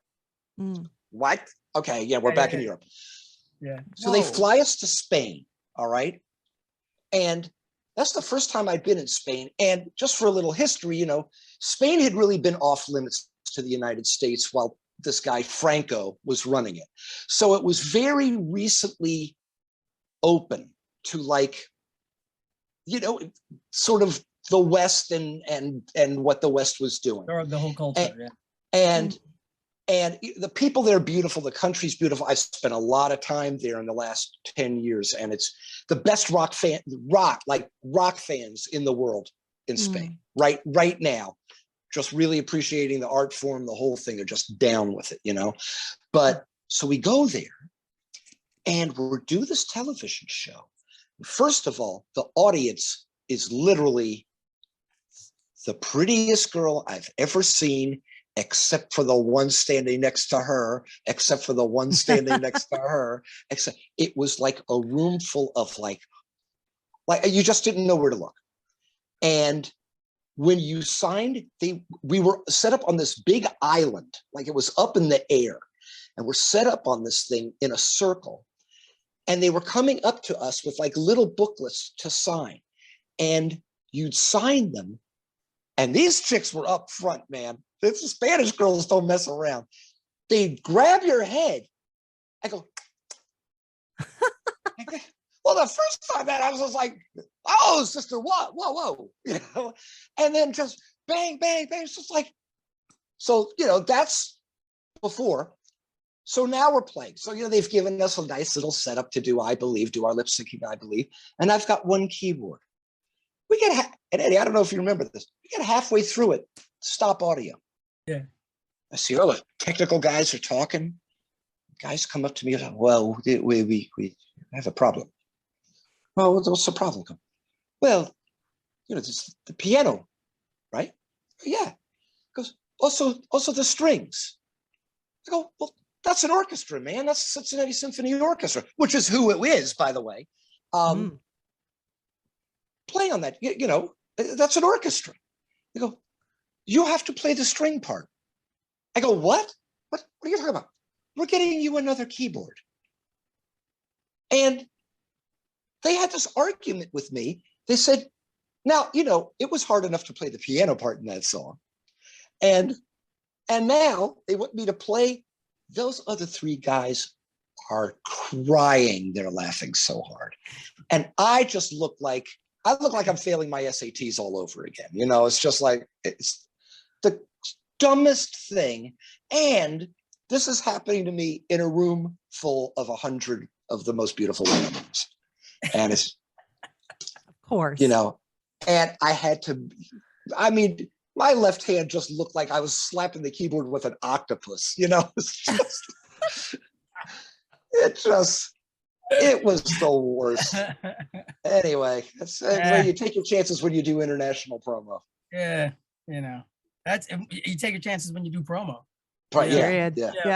They just go here, go there, do this, do that. You're like, okay, because you kind of have. Oh, and my favorite movie in the world is the Beatles movie, A Hard Day's Night, and not just because it's about the Beatles, but I started to notice this, with the good things that were happening in my life before the Blessed Union. But with the Blessed Union, the spookiest thing about A Hard Day's Night, because, you watch that movie, and that movie is brilliant. You watch that movie, but, it's so exciting. And it was the beginning of the 60s, and everybody was so full of hope. And you're watching the Beatles be rock stars in England. And, that whole movie was completely filmed before they even came over and played Sullivan. That movie was already in the can. So I'm sorry, I'm a big historian about this. Cool. So, but you look at all the stuff that happens in the movie, and even the stuff that's played for laughs, and you go, well, that's great. The Beatles made a really funny, entertaining movie about their make-believe rock star lives. Then you get in the Blessed Union, and everything in that movie starts to come true. And Paul's grandfather in the movie has the best line about doing that for a job, because he's come along for the ride with the guys thinking it's going to be this great vacation of just like sun and fun and women and lollygagging around. And he's very disappointed and complains to the guys that so far I've been in a train and a room and a car and a room and a room and a room. And that's it. That's what it's like. That's just, and everything else in that movie, all the goofy stuff that happened, a version of that we experienced. Well, and the best too is you tell somebody, yeah, man, I've been around the world a couple times. Did you enjoy it? Well, it was all through a window. Yeah. Yeah. Yeah. That's about it. You don't get to really take it in. No. Nah, Yeah. nah. Especially when you're in Oh. like the height of what's happening with the music on the radio and everything's going and going and going. You, Oh you yeah. just Yeah. right. But it The was first fun, time, yeah. the first But time that's I why was they in gave us Japan, 3 days off in Amsterdam. yeah. Yes, a great place to have You know- 3 days off of You it. know, I think one of the last European tours I did with Garland, we did a little bit of England and then went into Europe, or a long haul tour. The way it worked out, the band had 3 days off in Glasgow. Wow. Glasgow. Wow. I don't know if you know of a single malt called Ardbeg, Oh, No. but I'll tell you what, it makes the haggis go down real nice. makes the what go down? The haggis. Oh, you don't know what haggis is? No. That's Scottish soul food, my friend. Oh man. It's basically all the stuff that you don't use from the animal you butchered, From the tied up, I believe, in its stomach, which is Yeah. then cooked forever and then presented. Now, I didn't have it in the stomach. I had it more as like, it was almost like haggis burritos, Yeah. kind of. Yeah. But they would have these things in bars and tell you, hit the spot after 2 Ardbegs because Now, I'm a wait minute. lightweight. Didn't you get sick on that during the Mike Mechanics tour or something? I didn't get sick. that was somebody got sick on Indian food. Yeah, but that wasn't me. I got sick on sushi in California. And you had to come in and experience. Oh man, the whole Yeah. I told you, hallway smelled like sushi. Poor It was- Tony. Poor Tony Aw. was my go-to guy, man. Oh, yeah, Just 'cause, I get a phone Took call. area. But Charlie was trying to get me to go out and do sushi the night before. I get a phone call the next morning, and all I get was, "Man, if you ever owed me anything, you got to do me a favor and get me some saltines and a Gatorade." yeah, yeah. I was in bad shape. Wherever I And could we find. and we I had to go fly. to Charlie's room. I go to Charlie's room. I get like 5 feet from the door. All I can smell is like this foul Fish. odor that smelled like fish. Yeah, it was. Oh. Yeah. But the thing, Oh, the it was bad. bad thing was, is we had 2 shows that day. Didn't That you? day? No, not 2 shows. We Ooh. had to fly back to Dayton and play a show outside Dayton, like in the middle of nowhere. I thought we had like 2 shows there. That day. No, because believe me, I remember every No, that's foot. the time we. I That's the remember time every foot of that trip driving back from wherever we were, because we were like in SoCal, and we had to Okay. drive all the way back to LAX All just to right. get on that wait a flight second, back. 'cause the 2 shows, that was the day. Remember, we took the bus up from somewhere, Kentucky, went up to Pennsylvania or something, did a show. We hit a Lear and shot over to, was it Oklahoma or somewhere? And then we got back on the jet and shot back over to. Yeah, It no, was that insane. we took know? a jet out of Ohio, flew to Oklahoma. Huh. We were one of the first bands on a radio fest there, and then flew back to Central PA and played in Pennsylvania. Yeah, And yeah. our little fans, the Jersey Girls, showed up there. Oh yeah. And but you know, the pilots, the first time we were on first of all, I'm here to tell you, I don't care if I come off like an elite rock star snob. Private jets are where it's at. So anyway, I'm telling you, But hey, what about the one where we're sitting on the runway in Canada? We're getting ready to go do. that was a Regis and prop. Kathy Lee. I know we're going to do Regis and Kathy Lee, and we're sitting there. We're all squeezed in. We had to take one of the seats out of the plane just to make enough room, and we're sitting there. Pilot doesn't show up. Wasn't it like a training pilot or something? It's raining outside, Oh. you know, and I'm sitting on this box. I'm like, what is this box? And I open it up. It's the bar. So I'm pouring drinks. I start pouring drinks. I'm like, if we're gonna go, we're gonna go this. You Is know, that we're Yeah, going? Yeah. it's like, man, we're going to fly to New York so we can get That was there a in time to that do was the a show. rotten ride. Rotten ride to get to It's like the wings Regis. were flapping. Regis and Kathy were really good to us, and it was well worth it. And you know, Yeah. they sold a lot of records for us. They were really wonderful to us. We played Yeah, on they that were show nice. a lot. But Nice. but I Yeah. remember when we took our first Learjet, our first private jet. Elliot was not having it. Like we almost had to drag him onto the jet. Wasn't having much of anything though. Yeah. And the thing was, like on paper, when you spec out these jets, they were literally 4 times safer than any commercial jetliner you could ever get on. Like they had to be. And the way they were serviced, just the regulations around them. I mean, it's a work of art. So I think it's the turbulence that really scares people because it's going to be a bit louder, I believe, right? but you don't get that on private But you jets. know why? Because private jets, they fly so much higher. They fly higher than commercial airlines. You don't get any turbulence at all. We Really? flew over this insane thunderstorm that was like a psychedelic light show on the way out to Oklahoma, and it was at night, and we're just like, we're looking down at the lightning. I was like, wow, and just like, it felt like we were suspended in air. But I hit the pilots. The pilots, obviously saw that like Elliot was just flipping out, right? So we're at this tiny little regional airport where we're taking off from, and in a Learjet's like one of the smallest private jets you can take. It was historically, it was actually, the design was originally designed to be a jet fighter for the Swedish Air Force. I'll bet you guys didn't know that. But anyway, so it's very tight in there. And so we start, we get out to the end of the runway, they fire up the jets, and we start going. And about 5 seconds in, like as soon as because in a plane that small, those jets, I mean, you're going 1,000 miles an hour right away on the ground. It's like the dotted line it's like the dotted line that's on the runway turns into one line. And it's not like you're even in a 737. You're on those little wheels. So, I mean, the window you're looking out, you're closer to the ground than if you were standing up, And so everything's going by that fast. And as that happens, one pilot turns to the other and says, uh-oh. No.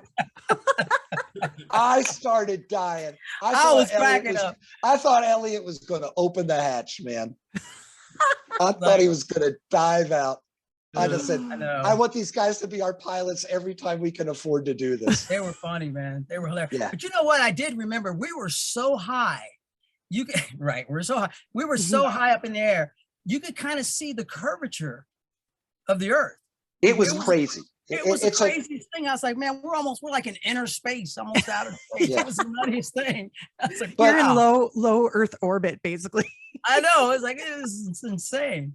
But again, and I keep pulling it back to this thing, when stuff like that would happen, when we would get afforded these gifts and blessings. I mean, I just kept thinking, a bunch of knuckleheads in a cinder block room. Yeah. I mean, we got to do all that stuff. Nobody came in to save us. We did this well enough to get this. And that's always where I was with it. I still am with it, And you know what the whole thing is? I mean, and there's still more to do. Yeah, you know what? And that's exactly it. We've done a lot. And even through all the changes, I think when it's in your DNA, you're just going to keep doing it anyway. And we're actually blessed that we're all still friends. We're all still buddies, and we can keep doing this until they tell us to stop. You know, like I said, we'll come back, and music changes. But it's funny because it's a wheel. It comes all back around again. I mean, right now, the hot stuff is the 60s again, basically. I mean, the stuff that was hot back then, and people just added some stuff to it, and it's always that way. So it's funny for me because and probably for Charlie too, because we're producers and we're working with other artists. So it's funny because they're like, "Can you do like the new such and such and such?" I'm like, "Well, he's just doing James Brown." Or he's doing like Marvin Gaye. He's just doing Wilson Pickett. This isn't new. Listen to it's this the same one I'm going to thing, pull up for you on Spotify. I know. This is the original version. Yeah, and then you got like Batiste. He's doing the same thing, and Bruno Mars. Bruno, I love what he's doing. He's awesome. He just does it so well. I love Finesse because it was like New Jack Swing. Oh my goodness, I miss you. He was so groomed. He was so groomed as a child, in that style of music. He just brought it over. The same thing with Lenny Kravitz did. I mean, the thing is, like, if you keep doing the same thing, it's going to come back around, and then it'll be your turn again, And it just so happens that's what Bruno, Silk Sonic, all them cats, man. They're doing like the Impressions, I mean, they're doing all these old R&B groups, and it's like, you know, and they're using the old synths, the old Junos and the old, you know, all the old sounds. And it's like, people are like, that's so great. I'm like, yeah, but you know, we did that, you know, 20 years ago. It's just come back Yeah. around, you know. A But lot that of- cat, the thing about Bruno, which I really, really dig about Bruno, is he is an entertainer. Those cats are entertainers. And that's what you miss. That's what I missed when I started going to concerts anymore. I missed the whole entertainment of it. Yeah, I can get into the fact that this cat's a mean guitar player.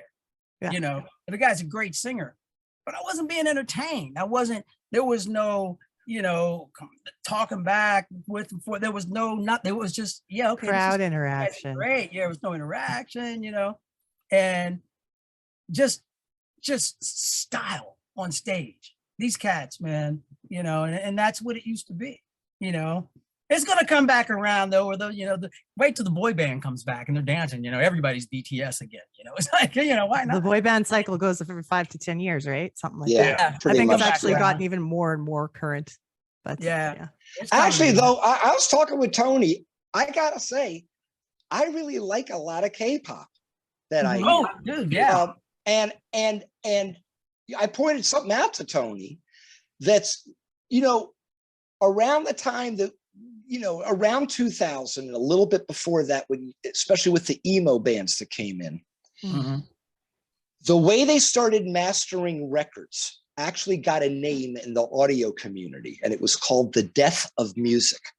And what they did was, and what they were referring to as the death of music was, if you looked at the waveform, right, of the recording of the single, it looked like an electronic hot dog. It Yeah. just, there were no tapers of dynamics. Mhm. Everything, it's literally what I call everything's louder than everything else. They just, yeah, but just, they And- just pushed everything up. Boom. And it became very, very fashionable around that time to start mastering. Now, the original idea was, well, we want to have the loudest thing on the radio. But the thing is, the radio compressor is going to Yep. hit that after the fact and compress. So all you're Yeah. asking the compressor to do is knock your record in the ass even more. So I don't know how that works out. There was no but- dynamic range. There was nothing. It but- was just Yeah, all radio, the way A over. wall of sound. sucks everything And- down. I mean, Yeah. we go down to like 10 to 12 dB on every record at iHeart. And yeah, and then, you know, even like, you know, a lot of the modern stateside stuff, you know, it's so based on this club sound. You know, I mean, so like, you know, all this modern pop literally sounds like I'm in a club in Ibiza in 1988. You know, it's like all these tracks sound just like that. Like, what are you doing? You know, Well, because they're all Repeating. using the same. They're all using the same plugins. right? They're all using the same plugin. Yeah. Yeah, and all the plugins are modeled on what the DJs were doing in Ibiza in 1988. I know, right? So, So they had to slap that on. Look, the I'm table. not lying. I'm not I know. lying. So, I know. but also because a lot of the American music is so bass heavy, you know, it's just a boom, You know, you know, you it's know got to what I'm- have that. What that I'm stuff digging going on. now. What I'm digging now is, I mean, I'm just digging country. Yeah. I'm really digging country music a lot. I mean, first of all, Well, because I like real, songs. real country or pop with fiddles. No, like some real Bro country. country. Yeah, bro, do not get me started, Naomi. We'll be Let's here not all go night. there. What's that? What she said? I missed it. What was it? She Bro said, bro country. country. I said, do Oh, not bro, go oh, there. boy. We'll be here all night. What do you mean, like no hick hop? That's what it was. Hick hop. Remember hick Hip hop? hop, yeah, Hip yeah. hop. Wow, but no, I mean, you know what? I like good songs that I can understand. Mhm. You know, Yeah. I mean, Chris good- Stapleton. He's Oh decent. man, I'm digging. I like some him. Chris Stapleton, Yeah, man. That Yeah. guy- Yeah. yeah, I like that sound. yeah. But you know, but that's what I was saying about the, you know, like I'm very happy that people write good songs. I'm happy that I was in a band where people wrote good songs. Mhm. But you know, which is why I was valuable to these guys in the role that I played. I'm always listening to the track. I mean, I'm always just wishing the singer would just shut up. I want to hear what these guys are playing. I really want to hear what these guys are playing. And It's a musician's curse. and even though K-pop, of course, is all programming, I mean, you know, that was my entry into the record business, was just a synth programmer in the late 70s when I moved to New York. So this K-pop stuff is such a breath of fresh air to me because it's got dynamics again. It breathes, it's light, it's got that Asian, There's Asian feng shui thing about it that's just like, Well, We're and going to leave space in this stuff. There's really so know? much. creative, too. I Go mean, I ahead, think Tony. a lot of the K-pop stuff is super creative. I mean, it's just, as far as it being kind of electronica, but it's kind of pop. Yeah. And I don't know. I like it too. I like it a lot. I gotta hear more of it. But I that's one thing I've noticed when I was doing my own writing and production was just there's so much to be said in the spaces. Leave the spaces, let the Gotta song leave breathe. this. And man, especially now, because it was, we just didn't. I mean, I knew how lucky I had it being as successful as I was in the New York session scene in the 80s. It was a blessing. And I got there because I knew how to operate synthesizers and get people what they wanted out of these boxes right away. Mm. But, I'm still in there with a bunch of living guys, and some of these guys were the mofos of life, doing dog food commercials with Will Lee, or Steve Gadd on the drum. It's just crazy, like who you're in the studio with. And, but you were in a room with air. Air was in the room. And not only that, you were recording a magnetic tape, and you could smack magnetic tape around. And you can't do that. You cannot do that in a computer. And you hear people talking all the time about producing in the box.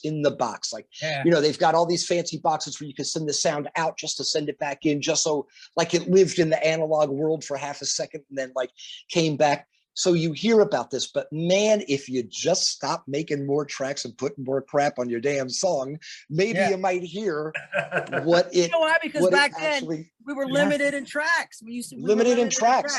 Now you got as many tracks as your computer can run. It's like, and not just limited in tracks, but there were certain things that you had to put on certain tracks. Especially if you were going to like sync up another tape deck to it. So then the track next to that kind of became useless. And then you had to figure out, like, especially if you're doing machine style programming, where you're using like 808s with those kick drums, like that kick drum had to live in a center track and nothing could live on either side of it because it was bleeding out with all the boom, boom. I mean, and it was just, and you'd look at these track sheets. And some of these tracks, like the utility tracks, that thing I have 14 things on it. I know. Like a backing vocal, and then a harmony, the lead track, and then like the synth blast, and then like a psycho stab, And then you'd have to, and then the guy that had to cut all that stuff together, man. That's why there was always so much blow in the studios back then. He'd be like he'd cut the stuff together, he uses razor, he's cutting this, and he'd come over and chop up some bone. And then he come back over there, I'm like, dude, boy. Yeah. I walk in at 6 in the morning, you say, hey, Willie, how you doing? I'm good, man. I'm good. I'm almost done, All kinds of Coke residue on those old reels, man. I quote my pal, the comedian Lenny Clark, when I say, I did blow for 11 years. Only one time, but for 11 years. That's nuts. That's nuts. Well, I got to ask you guys. Now we're going to talk about what's coming up. Like, obviously, we're talking about July 3rd. Yes.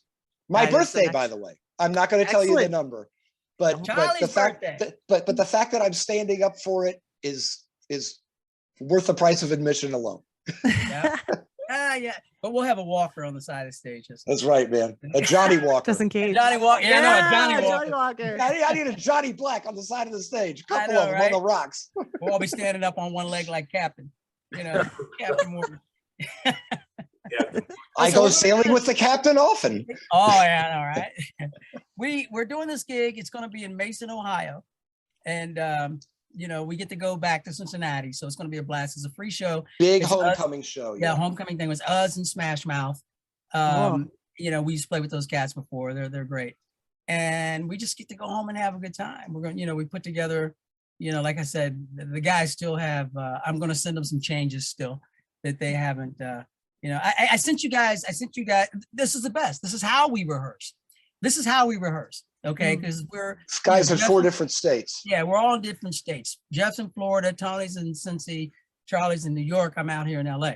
So what we do is, we all have home studios and we record our parts. So, and then we put all the stems together, and then everybody's got them so that if we want to be able to take somebody out to practice. For example, like last night, I think, or night before, I sent everybody, like all the songs kind of in a show. So what I'll do is, I'll also make one without my vocal. So, and I'll play drums and I'll sing, for the biggest problem for me is remembering lyrics. I might write a new song right on the spot. You know what I'm saying? I believe, I'm going down to the Willies and I'm gonna get me, who knows? I might make something up. But listen, as long as it's grooving, it doesn't matter. As long as it grooves, Elliot did that a lot, and I got to tell you, I saw Peter Gabriel era Genesis a lot. I was really into that band when I was a kid. Oh yeah, in high school, and Peter Gabriel would just start doing double talk in some of these things. So they were a wordy band, especially when he was in it. Dude, and he just, that was before the days of the teleprompters down in the wedges. When you could just look down. Oh yeah, the cat chased the dog. Yeah, Yeah, well, we used to watch James Brown rehearse, right? And it was when I was with Bell Biv DeVoe. So what we would do, we would take our break, and we'd be a third encore. So we'd be waiting. That's a rehearsal studio in LA. It's a rehearsal studio in LA. So we'd be out here, and they would say, "Hey, James is coming. James is going to be here at noon." So we'd finish up our rehearsal because we usually have to start around 10, and we'd take a lunch, and we'd hide behind the curtain and wait for James to show up because our rooms were connected. And we had a doorway, we could go in and wait. So we go in and they would say, James he's like 5 minutes away. So we wait. So they would say, James is coming. So I'd run outside, I'd look through and I'd see him come out. There's this big stretch would pull up, right? And keep in mind, the band had been there since 10, his band, 2 drummers, full-blown horn section, 4 female singer dancers, rhythm section, the whole night. They were all there hitting hard, man. They were tight, as we used to say, tight as Dick's hat band, tight. So we would get in there, and so James is coming in. The whole band's on point. They're standing there waiting, because now he's coming. I'm looking out, and you see the limo door opens. This woman gets out, redhead, beautiful. Then this blonde gets out, brunette gets out. He's got the whole plethora, these women get, and they stand and they wait by the door for him. And then you see this cane, brown cowboy boot, light blue tracksuit with a stripe, and a black leather coat, brown cowboy hat with a big thing on the front. This cat, I don't know who dressed him, but it was James Brown. You don't say nothing. So he comes in and he's sitting there. The band's on point. He walks up to the mic. You gotta love that. He walks up to the mic and he goes, I don't know how they understood it. We're sitting there. And he goes, somebody take it. I'm gonna get it. Pop, and the band goes pop, pop, pop, pop. Get on up. I'm like, God, And then he goes, punch time, pat, and they hit the one. And the band is just funky, man. They're and he's grooving, and he's saying stuff, and he's calling these cues. I don't know what he's saying, but the band obviously does, and and he's like, he spins around, he throws the mic out, comes back, the guy took his jacket off for him, and he's doing all this business, and he comes back and he goes, I heard hit it and quit it. That's all I heard. But he goes, hit it, quit it, pop, pop, pop, pop, pop. He was done. Band's back at point. He stands there, the guy puts his jacket on his shoulders. He left. Now the band had been there for like 2.5, 3 hours. James came in for 10 minutes. That's awesome. I was like, man, but never understood a word he said the whole time he was there. He never turns it off. He was like, no. And that was he was rehearsing for the James Brown Living in America special that we did. So we're backstage and I thought, oh, I'll get to meet James again. I'll get to talk to him. So it's James, Quincy's daughter, and myself. We're standing there, and one of James's wives, I don't know which one, but she was a piece of work. God bless her. So number 14. She's big, so I'm watching him talk. I'm trying to listen to James. Still can't understand what he's saying. Apparently, and Quincy's just going, He's just going, yeah, He's just looking at him nodding. I'm like, this cat, man, he had a whole different language.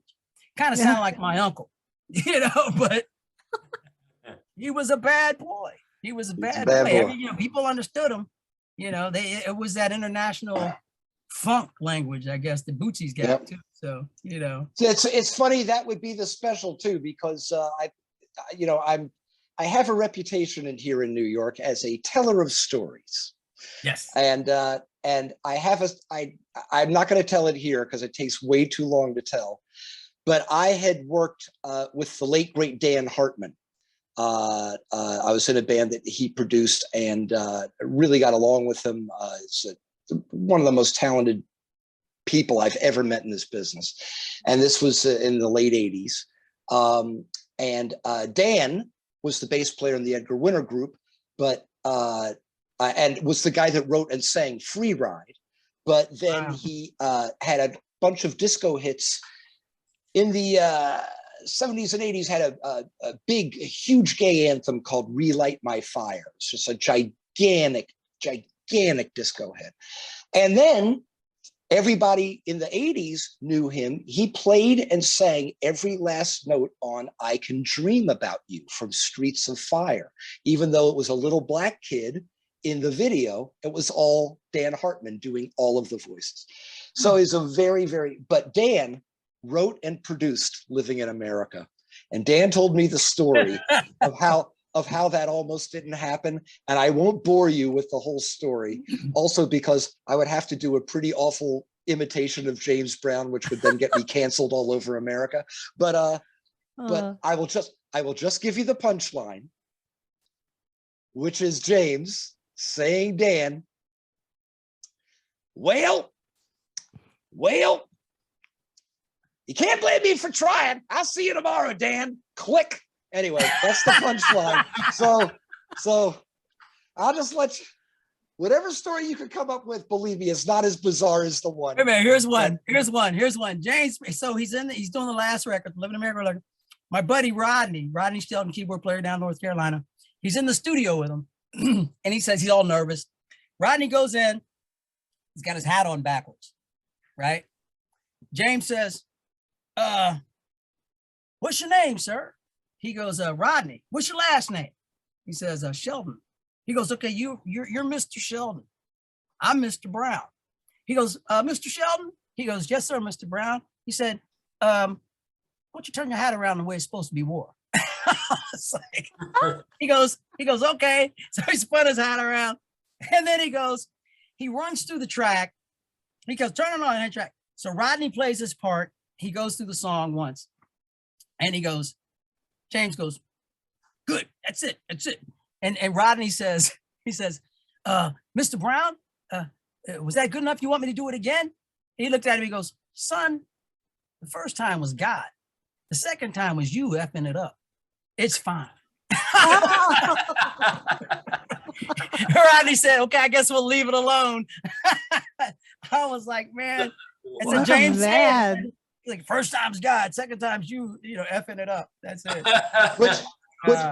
Which of course is the polar opposite of how Mutt Lange produces. Oh yeah. Everybody I've known who's ever been in a studio with Mutt Lange says he's the nicest guy in the world, but when you're standing next to him playing that part and you play it and you played it perfectly, and he goes, that's great, do it again.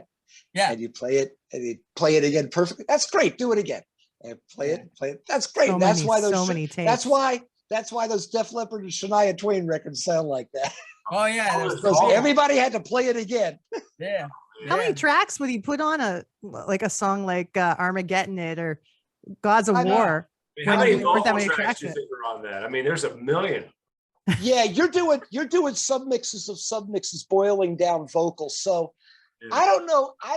I would have heard if he was like strapping up 3 machines together. Usually 2 is the max. And if you tried to sync anything else to that, you were just asking for trouble. I mean, that stuff would the drift, fact that you could get 2 24-track tape machines to talk to each other, to me, was like landing on the moon, was like getting going down the store to get some eggs, Yeah. Trying to connect the space station to the. Well, I understood the coding involved, which this is before digital anything. I understood that it was the marvel of having the motors calibrated so that things were just always going to run like that. you know. Yeah. And occasionally they didn't, and you found out after the fact. Yeah. Where you'd be on some multi-tracks, and then like you come in the next day, and all of a sudden all of the tracks on the slave multi-track start to get a little out of tune. Mm-hmm. Just Yeah, not like circus, but just Yeah. And then it's like, do we recut it? Do we recut? You know, it's there was, you know, there used to be a recording industry in this country. You should have Well, seen you it. know It was what, great. I'll tell you I about used- it someday. I used to record with Kenny, Babyface. Kenny, we used to work in his closet, and he had 2 Porta studios, you know. And what we would do, he would fill up the, you know, the one we would track on 3 tracks.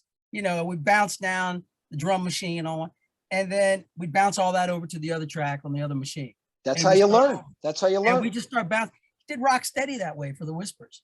You know, I mean, and a lot of those tracks, man, and he kept that same thing. So we were in the studio with, what was her name? Sheena Easton. And they were all doing it, just bouncing stuff all over the place, doing the same thing, because there was a certain thickness that they had to get, you know. Yeah. But what he used to do was, after the lead vocal was done, he would have the singer come back in. He would do this with you know, Sheena, Brandon, all of them. He'd have them do the whisper track. And so, perfect example, Toni Braxton. That's why all her records sound so airy and so beautiful, is because after she'd sing the thing, he'd say, okay, now whisper the whole song, you know. So, you know, Just to fill it out. yeah. And they would bring up that whisper, the air, you know, and just a slight plate verb, or a slight, you know, not too much on there, but it just added. So, and there's so many tips and tricks, but it all started with those Porter studios, trying to figure out how to make the best of what you had. Yeah, You man. know? You know, that's Oh how man, everybody I'm learning started out. so much. Yeah. It's so great. And I you know, the other thing that you find out when you get put in the position of having to make your own albums, Yeah. and you start like sort of reading about or seeing documentaries about some of these other classic albums that were made, and you realize real fast that a lot of your favorite moments from any record that you're calling your favorite record are actually mistakes. Yeah. And that's, you know, in the 90s, you know, it seems like it's a trillion years ago, but, you know, in the 80s was really the first time that all of us studio rats got the idea that everything could be fixed. Everything could be fixed. We didn't have auto-tune back then, No. but everything could be fixed. There was a way to fix everything and make it perfect. And the 90s, in a lot of ways, the more rockier stuff was a little bit of a blowback against that. I mean, if you look at the grunge guys, but even look at a band like Collective Soul, like that sort of like free and easy kind of hippie vibe that they were about, things were a little bit looser. You know, I think there was a little bit of a, but then emo came in, and it was just like, you know, as much as they all thought they sounded like the Sex Pistols, everything got fixed. Yeah. Dude, I produced a couple of rock bands, and you say auto-tune, they would lose their mind. Yeah. Yeah. You're not auto-tuning me. I'm like, well, hey, we can send it out this way. You're not in tune, you know, but go right ahead, you know. No, that's my sound. Okay, go right ahead. Yeah. Don't blame it on me. Take my name off of it. You're a regular Johnny Thunders over there. I know. It's like, good Lord, man. Anyway, so Well, listen, we gentlemen- probably kept you long enough. Hey, So, you have any more I've enjoyed every minute of this. This has been one of the most fun chats, because like Naomi, and where it's are nice to you? see you guys interact. Yeah, that's good. I We got to am get up in- there. I'm in Edmonton, Alberta, Canada. Oh my goodness. Yeah. Yeah. Hey, you know what happened to me in Edmonton? What? I got laid. Yes. It Sex was a happens in long Edmonton. time. It was a long time ago, though. It's a long time. I was a little slip of a girl back then. Don't Yeah, even. It's like But, a trip up to Edmonton. it was with Rick Derringer and Edgar Winter, and No way. you know, what can I say? town. You know, I'd collect it and put it in a bottle and sell it to y'all, but I'm keeping it all for myself. Hey, we kept running into Radiohead in Canada. Remember, I was like, In we kept Montreal, running into them. Drunker and skunks. Yeah. They were so drunk, they were literally like statues of Radiohead. It's like Yeah. Radiohead in the Wax Museum. Yeah, right. Well, wish us luck. We're known for our hockey team, basically, for the Oilers you because of are. Gretzky, right? So Yes, we're you are. actually in the Although, playoffs right now, and we're doing well. So do you notice that my Rangers do not suck for once this year? I can't believe we beat the Congratulations. Penguins. I can't believe we beat the Penguins. That's a big thing. That's science fiction to me. I mean, I can't believe we're not, I can't believe that we would beat like a girls field hockey team from like a junior high school, although, the Rangers have one big thing going for them. And that of course is the New York Knicks. Oh, Yeah. what? So, What? I hear one day we're actually going to get a professional basketball team back in this town, but apparently it takes a lot of money to do that. That is Well, funny. gotta get Jay-Z to buy it. Mhm. At least the Mets don't suck this year. So Well, that's really my team. That's really the only local sports I follow. Even though I'm in LA, I still keep trying to hang on to the Reds. I tell you what, man, when the Bengals were in and we were out here, I was the only guy at the parties with the Bengals hat. I got so snubbed. And I was mad at the end of the game. I'm like, why would you change your whole strategy at the end of the game? You guys are killing me, man. That was horrible. oh, That was I was like, horrible. golly, what do you do? What do you do? I was the only one in the party with the Cincinnati. Hey, the Bengals were such a great organization. They turned our mic on halfway through the national anthem when we sang it for them. Well, listen, wow. we lost our seat at the new stadium because they saw us on TV singing the national anthem wearing Cleveland Brown jerseys. So remember and Jeff wouldn't wear one and we all wore one. And next thing you know, we didn't have our seat anymore down at the stadium. Yeah. You guys can sit in the snow now. I'm like, hey. I gotta say, the Browns treated us like we were rock stars many levels above our humble tier that we were on. I mean, the day that we sang for them, we had to race in early in the morning from another gig. We got a police escort to the stadium. We got a super ass box to like hang out in. I mean, and those fans out there, I mean, I don't know. And they're also the best music fans in the United States for my money. We get asked all the time, if you could only play one place for the rest of your life, not even something I can think about. Being from New York, Cleveland, Ohio, the best crowds, the best spirit in that town, and the loyalty those fans show to those teams. It's a thing of beauty. It cry, And I literally thought like we were Elton John, like the way they rolled it out for us, And the Bengals managed to turn on the mic halfway through our nation's anthem. I'm just saying. What do you do? What do you do? So, anyway, Naomi, we got to go, baby. I know, but I mean, I can't wait to share this episode. I just want to make sure that, you know what? Hopefully we can do this again in the future. That'd be really cool. Yes. There's a lot of good stuff to talk about. And and I just want to make sure when I'm promoting the episode and whatever, I'm going to make sure I use Reunion of Souls in all my wording. I'll send you a logo. Right. Okay. Yes. Okay. Sweet. It's been a pleasure. I love you guys. And there'll be plenty of video from this gig, so you'll see how we made out. But I'm telling you, look, again, we just show up and do what we do. But the times that we've already rolled this show out, and sometimes under really, really impossible technical hardships, and we've killed. I mean, we just kill. People First of all, we go in with the right attitude. We go in with like, okay, we're just going to have fun. That's it. We're going to go in, we're going to have fun and do what we do. And like I said, we don't get to practice with each other. We don't even see each other until we show up. Okay, did you practice your part? Okay. We're like Sam and Dave. Like Sam and Dave in the later years. Yeah, I know, right? Like, wait a minute. You don't even know the song. It's okay. Let's go. We'll make That's not the Dr. Sketch. Anyway. Yeah. Well, I don't know if I hope Jeff's all good, but send He's my all thanks. good. Don't worry about it. Send my thanks to Jeff as well. He's in Florida. They shut the power down there at 9:00. Yeah. It's that daggone DeSantos or whatever his name is, right? Yeah. All right. And then I'll tag you guys and everything when it's all edited and ready to go. And it's Naomi, awesome. thank you so much. Thank you. Thank you Thank so you.